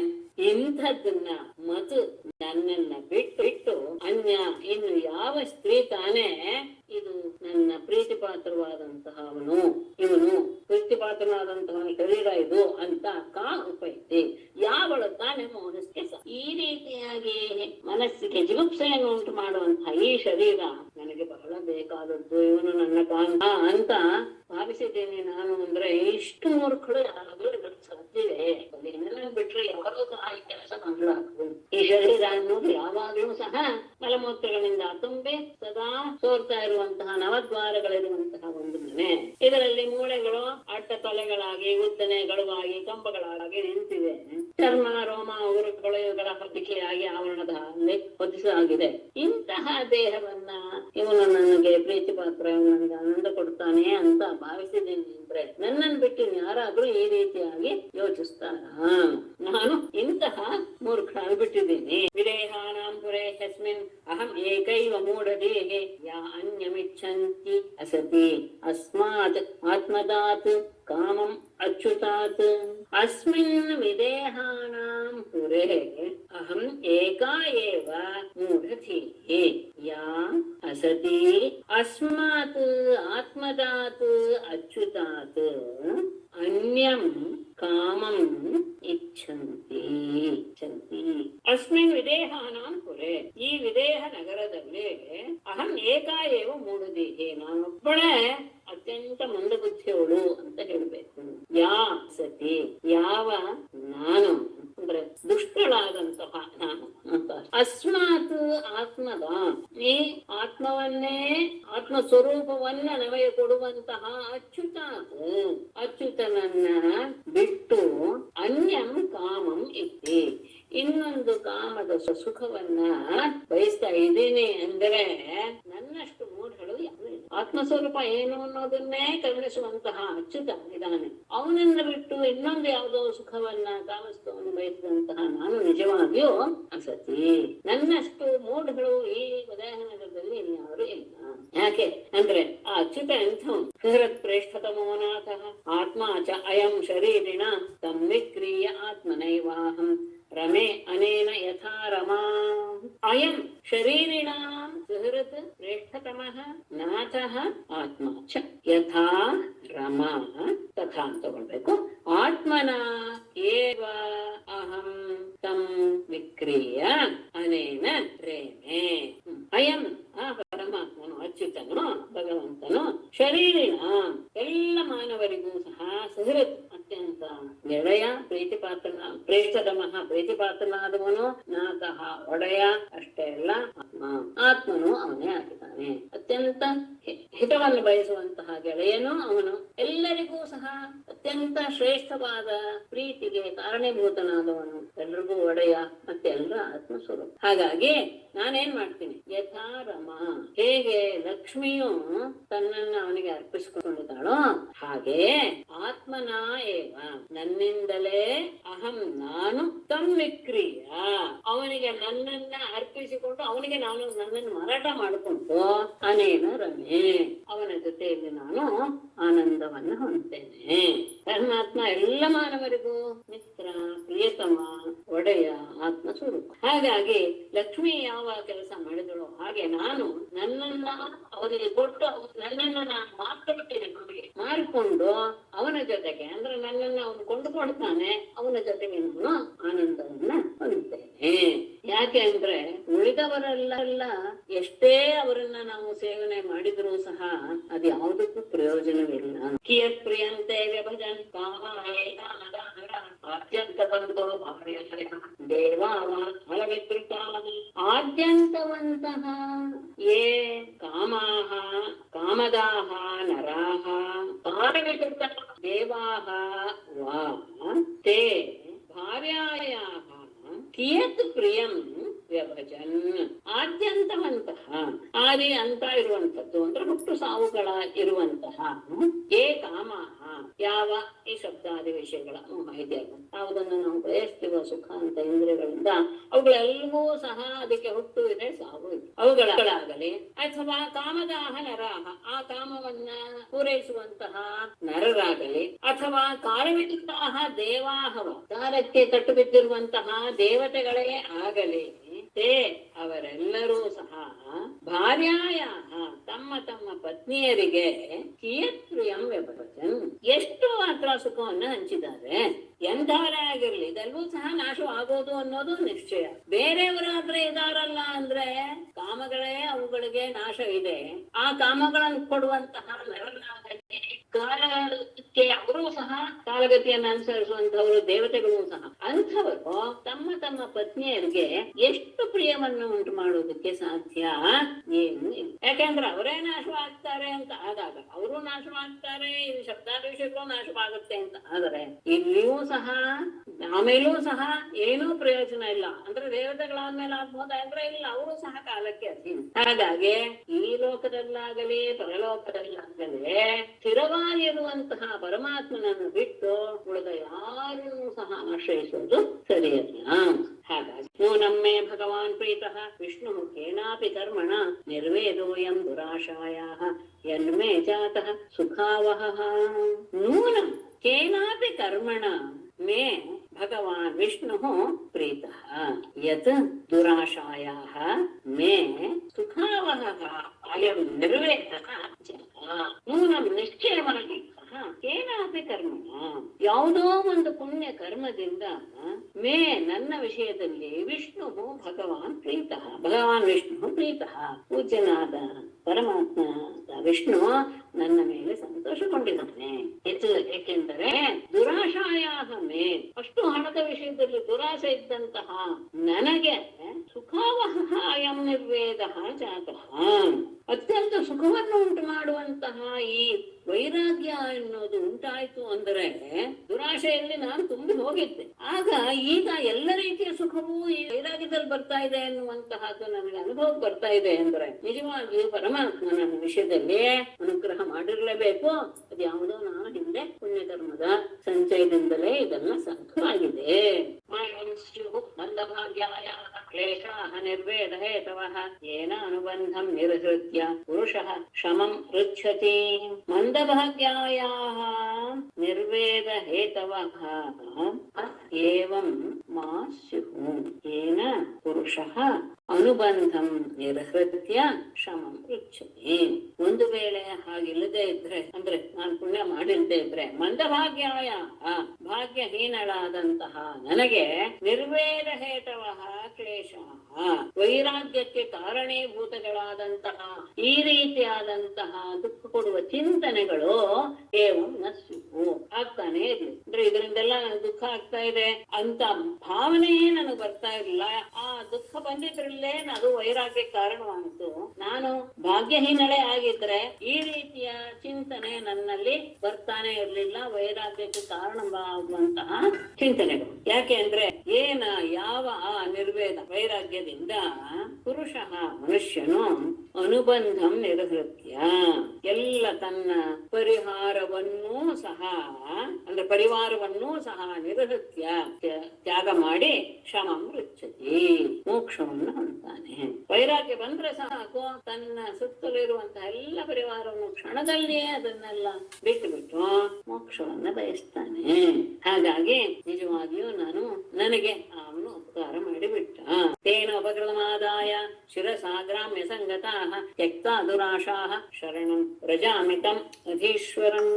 ತೇನ ಉಪಕೃತಂ ಶಿರಸಾ ಆದಾಯ ಗ್ರಾಮ್ಯ ಸಂಗತಾಃ ದುರಾಶಾಃ ತ್ಯಕ್ತ್ವಾ ತಂ ಅಧೀಶ್ವರಂ ಶರಣಂ ವ್ರಜಾಮಿ. ತೇನ ಆದ್ದರಿಂದ ಉಪಕೃತಂ ಉಪಕಾರ ಮಾಡಿದಂತಹ ಪರಮಾತ್ಮನ ಆ ಗುಣವನ್ನ ಶಿರಸಾದಾಯ ಅಂದ್ರೆ ಈ ನನಗೆ ಬುದ್ಧಿ ಕೊಟ್ಟಲ್ಲ ಅದನ್ನ ನಾನು ತಲೆ ಮೇಲೆ ಹೊತ್ಕೊಂಡು ಅಂದ್ರೆ ಅದೇ ರೀತಿಯ ಭಾವನೆಯಿಂದ ಕೂಡಿಕೊಂಡು ಗ್ರಾಮ್ಯ ಸಂಗತಾಃ ಗ್ರಾಮ್ಯ ವಸ್ತುಗಳಲ್ಲಿಯೇ ನೆಲೆಸಿ ಹೋದಂತಹ ದುರಾಶಾಹ ಆ ದುರಾಶೆಗಳನ್ನೆಲ್ಲ ತ್ಯಕ್ತ್ವ ದೂರ ಮಾಡಿ ತಂ ಅಧೀಶ್ವರಂ ಎಲ್ಲದಕ್ಕೂ ಒಡೆಯನಾದಂತಹ ಪರಮಾತ್ಮನನ್ನ ಶರಣಂ ರಚನೆ ಶರಣ ಹೊಂದಿಬಿಡುತ್ತೇನೆ. ವೈರಾಗ್ಯವನ್ನು ಕೊಟ್ಟು ಅವನು ನನಗೆ ಉಪಕಾರ ಮಾಡಿದಾನೆ. ಹಾಗಾಗಿ ನಾನು ಅವನು ಕೊಟ್ಟಂತಹ ಬುದ್ಧಿಯನ್ನ ಶಿರಸ ವಹಿಸಿ ಅಂದ್ರೆ ಅದನ್ನೇ ನಾನು ಮುಂದುವರಿಸಿಕೊಂಡು ಹೋಗುವ ರೀತಿಯಲ್ಲಿ ಮಾಡ್ಕೊಳ್ತಾ ಗ್ರಾಮ್ಯ ವಿಷಯದಲ್ಲಿ ನೆಲೆಸಿರುವಂತಹ ಈ ದುರಾಶೆಗಳನ್ನೆಲ್ಲ ಬಿಟ್ಟು ಒಡೆಯನಾದ ಅವನನ್ನು ನಾನು ಆಶ್ರಯಿಸ್ತೇನೆ. ಸಂತುಷ್ಟ ಶ್ರದ್ಧಗತ್ಯೇತತ್ ಯಥಾ ಲಾಭೇನ ಜೀವತಿ ವಿಹರಾಮಿ ಅಮುನೈವಾಹಂ ಆತ್ಮನಾ ರಮಣೇನ ವೈ. ಸಂತುಷ್ಟ ಶ್ರದ್ಧಗತಿ ಏತತ್ ಶ್ರದ್ಧಗತಿ ಯಥಾ ಲಾಭೇನ ಜೀವತಿ ಅಮುನಾ ಆತ್ಮನಾ ರಮಣೇನ ಏವ ಅಹಂ ವಿಹರಾಮಿ. ಸಂತುಷ್ಟ ಅತ್ಯಂತ ಸಂತೋಷ ಭಾವದಿಂದ ಏತತ್ತು ಶ್ರದ್ಧಗತಿ ಭಗವಂತನಲ್ಲಿ ಶ್ರದ್ಧೆಯನ್ನ ಇಟ್ಟವಳಾಗಿ ಯಥಾ ಲಾಭೇನ ಏನು ಸಿಗುತ್ತೋ ಅದರಲ್ಲಿ ಜೀವತಿ ಜೀವನವನ್ನು ನಡೆಸ್ತಾ ಅಮುನ ಈ ಆತ್ಮನ ಆತ್ಮ ಸ್ವರೂಪನಾದ ರಮಣೇನ ಕಾಂತನಾದ ಪರಮಾತ್ಮನೊಡನೆ ಅಹಂ ನಾನು ವಿಹರಾಮಿ ವಿಹಾರ ಮಾಡ್ತೇನೆ. ಅಂದ್ರೆ ಆ ಪರಮಾತ್ಮನಲ್ಲಿಯೇ ಪೂರ್ಣವಾಗಿ ಶ್ರದ್ಧೆಯನ್ನ ಇಟ್ಟು ನನಗೆ ಏನು ಸಿಗುತ್ತೋ ಅದರಲ್ಲಿ ನಾನು ಬದುಕುತ್ತಾ ನನ್ನ ಆತ್ಮರೂಪನಾದ ನನಗೆ ಕಾಂತನಾದಂತಹ ಪರಮಾತ್ಮನ ಜೊತೆಗೆ ನಾನು ವಿಹಾರ ಮಾಡ್ತಾ ಇರ್ತೇನೆ. ಸಂಸಾರ ಗೋಪೇ ಪತಿತಂ ವಿಷಯೈಹಿ ಉಷಿತೇ ಕ್ಷಣಂ ಗ್ರಸ್ತಂ ಕಾಲಾಹಿನಾತ್ಮಾನಂ ಪುಣ್ಯಃ ತ್ರಾತುಂ ಅಧೀಶ್ವರಃ. ಸಂಸಾರ ಕೂಪೇ ಪತಿತಂ ವಿಷಯೈಹಿ ಉಷಿತೇ ಕ್ಷಣಂ ಕಾಲಾಹಿನಾ ಗ್ರಸ್ತಂ ಆತ್ಮಾನಂ ಅನ್ಯಃ ಕಃ ತ್ರಾತುಂ ಅಧೀಶ್ವರಃ. ಸಂಸಾರ ಕೂಪೇ ಪತಿತಂ ಸಂಸಾರವೆಂಬ ದೊಡ್ಡ ಬಾವಿಯಲ್ಲಿ ಬಿದ್ದಂತಹ ವ್ಯಕ್ತಿಯನ್ನು ಅಂತ ಅರ್ಥ ಅಥವಾ ಜೀವಾತ್ಮ ಇಟ್ಕೊಳ್ಳೋಣ. ವಿಷಯೈಃ ಮುಷಿತೇಕ್ಷಣಂ. ಲೌಕಿಕ ಸುಖದ ಅಪೇಕ್ಷೆಯಿಂದ ಆ ವಿಷಯವನ್ನ ಅನುಭವಿಸಿ ತನ್ನ ದೃಷ್ಟಿಯನ್ನ ಕಳೆದುಕೊಂಡಂತಹ ಮುಷಿತೇಕ್ಷಣಂ ಅಂದ್ರೆ ಕಣ್ಣನ್ನು ಕಳೆದುಕೊಂಡು ಕುರುಡನಾಗಿ ಕಾಲಾಹಿನಾಗ್ರಸ್ತಂ ಕಾಲವೆಂಬ ಸರ್ಪದಿಂದ ಹಿಡಿಯಲ್ಪಟ್ಟಂತಹ ಆತ್ಮಾನಂ ತನ್ನನ್ನ ಅಂದ್ರೆ ಆತ್ಮನನ್ನ ಅನ್ಯಃಕಃ ಈ ವಿಷ್ಣುವನ್ನು ಬಿಟ್ಟು ತ್ರಾತುಂ ರಕ್ಷಣೆ ಮಾಡಲು ಸಹ ಅಧೀಶ್ವರ ಯಾವನು ತಾನೇ ಸಮರ್ಥನ. ವಿಷಯವನ್ನ ಬೋಧಿಸಬೇಕು ಎನ್ನುವ ಅಪೇಕ್ಷೆಯಿಂದ ತನ್ನನ್ನು ತಾನು ಪೂರ್ತಿಯಾಗಿ ಹಾಳು ಮಾಡಿಕೊಂಡು ಸಂಸಾರವೆಂಬ ಬಾಧೆಯನ್ನು ಬಿಟ್ಟು ಅಲ್ಲಿ ಕಾಲವೆಂಬ ಸರ್ಪದಿಂದ ಹಿಡಿಯಲ್ಪಟ್ಟಂತಹ ವ್ಯಕ್ತಿಯನ್ನ ಎತ್ತೋದಕ್ಕೆ ಪರಮಾನನ್ನು ಬಿಟ್ಟು ಇನ್ಯಾರು ತಾನೇ ಸಮರ್ಥ. ಆತ್ಮೈವ ಹ್ಯಾತ್ಮನೋ ಗೋಪ್ತ ನಿರ್ವಿದ್ಯೇತ ಯದಾಖಿಲ ಅಪ್ರಮತ್ತಃ ಇದಂ ಪಶ್ಯೇತ್ ಗ್ರಸ್ತಂ ಕಾಲಾಹಿನಾ ಜಗತ್ತು.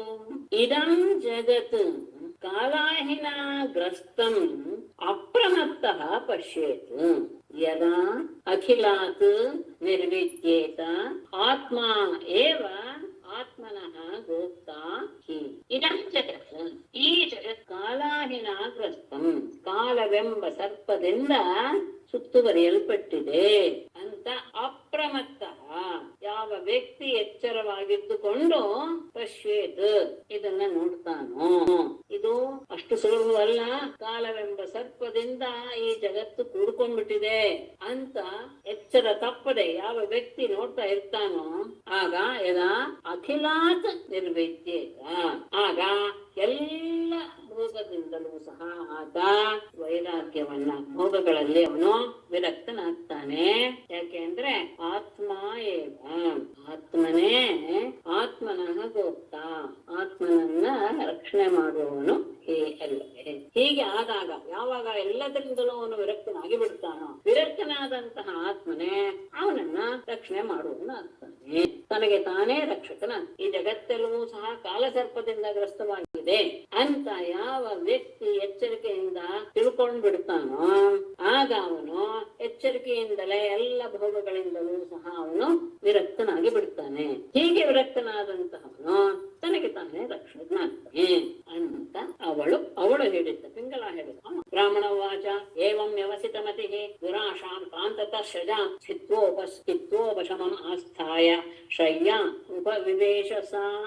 ಏವಂ ವ್ಯವಸಿತ ಮತಿ ಕಾಂತತರ್ಷಜಾಂ ದುರಾಶಾಂ ಚಿತ್ವಾ ಉಪಶಮಂ ಆಸ್ಥಾಯ ಸಾ ಶಯ್ಯಾ ಉಪವಿವೇಶ. ಏವಂ ಈ ರೀತಿಯಾಗಿ ವ್ಯವಸಿತ ಮತಿಗೆ ನಿಶ್ಚಯ ಬುದ್ಧಿಯುಳ್ಳವಳಾಗಿ ಕಾಂತತರ್ಷಜಾಂ ಕಾಂತನನ್ನ ಹುಡುಕುವುದರಿಂದ ಉಂಟಾದ ದುರಾಶಾಂ ಆ ದುರಾಶೆಯನ್ನ ಚಿತ್ವಾ ಕತ್ತರಿಸಿ ಹಾಕಿ ಉಪಶಮಂ ಮನಃಶಾಂತಿಯನ್ನ ಆಸ್ಥಾಯ ಹೊಂದಿಸ ಅವಳು ಶಯ್ಯಾಂ ಉಪವಿಶೇಷ ಹಾಸಿಗೆಯಲ್ಲಿ ಸುಖವಾಗಿ ಮಲಗಿದನು. ಯಾವಾಗ ಈ ರೀತಿಯಾದ ನಿಶ್ಚಯ ಬುದ್ಧಿ ಉಂಟಾಯಿತು ಆಗ ಆ ಕಾಂತನನ್ನು ಹುಡುಕುವಂತಹ ಆಸೆಯನ್ನ ಆ ದುರಾಶೆಯನ್ನು ಬಿಟ್ಟು ಬಿಡ್ಲು. ಯಾವಾಗ ಆಸೆ ಮನಸ್ಸಿನಿಂದ ಹೋಗಿಬಿಡ್ತೋ ಆಗ ಮನಸ್ಸಿಗೆ ಶಾಂತಿ ಬಂತು. ಆನಂದದಿಂದ ಅವಳು ಹಾಸಿಗೆಯಲ್ಲಿ ಮಲಗಿದಳು. ಆಶಾ ಹಿ ಪರಮಂ ದುಃಖಂ ನೈರಾಶ್ಯಂ ಪರಮಂ ಸುಖಂ ಯಥಾ ಸಂಚಿತ್ಯ ಕಾಂತಾಶಾಂ ಸುಖಂ ಶುಶ್ವಾಪ ಪಿಂಗಲ. ಆಶಾ ಹಿ ಪರಮಂ ದುಃಖಂ ನೈರಾಶ್ಯಂ ಪರಮಂ ಸುಖಂ ಯಥಾ ಪಿಂಗಲ ಸಂಚಿತ್ಯ ಕಾಂತಾಶಂ ಸಂಚಿತ್ಯ ಸುಖಂ ಶುಶ್ವ. ಆಶಾ ಎನ್ನುವುದೇ ಪರಮಂ ದುಃಖಂ ಬಹಳ ಬಹಳ ದುಃಖವಾದದ್ದು. ನೈರಾಶ್ಯಂ ಆಸೆ ಇಲ್ಲದಿರುವುದೇ ಪರಮಂ ಸುಖಂ ಅತ್ಯಂತ ಪರಮ ಸುಖ. ಹಾಗಾಗಿ ಯಥಾ ಹೇಗೆ ಪಿಂಗಲ ಆ ಪಿಂಗಲೆಯು ಕಾಂತಾಶಾಂ ಸಂಚಿತ್ಯ ಕಾಂತನ ಆಸೆಯನ್ನ ಕತ್ತರಿಸಿ ಹಾಕಿ ಅದನ್ನ ಬಿಟ್ಟು ಸುಖಂ ಶುಶ್ವಾಪ ಸುಖವಾಗಿ ನಿದ್ರೆ ಮಾಡಿದನು. ಆಸೆ ಎನ್ನುವುದೇ ದುಃಖಕ್ಕೆ ಮೂಲ. ಏನೂ ಆಸೆ ಇಲ್ಲದೆ ಇರುವುದೇ ದುಃಖಕ್ಕೆ ಕಾರಣ. ಹಾಗಾಗಿ ಹೇಗೆ ಪಿಂಗಳೆಯು ಆ ಆಶೆಯನ್ನು ಬಿಟ್ಟು ತಕ್ಷಣ ಪೂರ್ತಿಯಾಗಿ ಕಪ್ಪುಕೊಂಡು ಆನಂದವಾಗಿ ನಿದ್ದೆ ಮಾಡಿದಳು. ಆಶಾ ಹಿ ಪರಮಂ ದುಃಖಂ ನೈರಾಶ್ಯಂ ಪರಮಂ ಸುಖಂ ಯಥಾ ಸಂಚಿತ್ಯ ಕಾಂತಾಶಾಂ ಸುಖಂ ಶುಶ್ವಾಪ ಪಿಂಗಲಾಂ. ಶ್ರೀಮದ್ಭಾಗವತೆ ಮಹಾಪುರಾಣೇ ಏಕಾದಶ ಸ್ಕಂಧೆ ಪಿಂಗಲೋಪಾಖ್ಯಾನೆ ಪ್ರಥಮೋಧ್ಯಾಯಃ. ಬ್ರಾಹ್ಮಣ ವಾಚ ಪರಿಗ್ರಹೋ ಹಿ ದುಃಖಾಯ ಯದ್ಯತ್ ಪ್ರಿಯತಮಂ ನೃಣ ಅನಂತಂ ಸ್ಕಮಾಪ್ನೋತಿ ತತ್ತಿದ್ವಾನ್ ಯಸ್ತು ಅಕಿಂಚನಃ. ಮುಂದಿನ नारायणं नमस्कृत्य नरं चैव नरोत्तमं देवीं सरस्वतीं व्यासं ततो जयमुदीरयेत्। सर्वे भवन्तु सुखिनः, सर्वे सन्तु निरामयाः, सर्वे भद्राणि पश्यन्तु, मा कश्चित् दुःखभाग् भवेत्।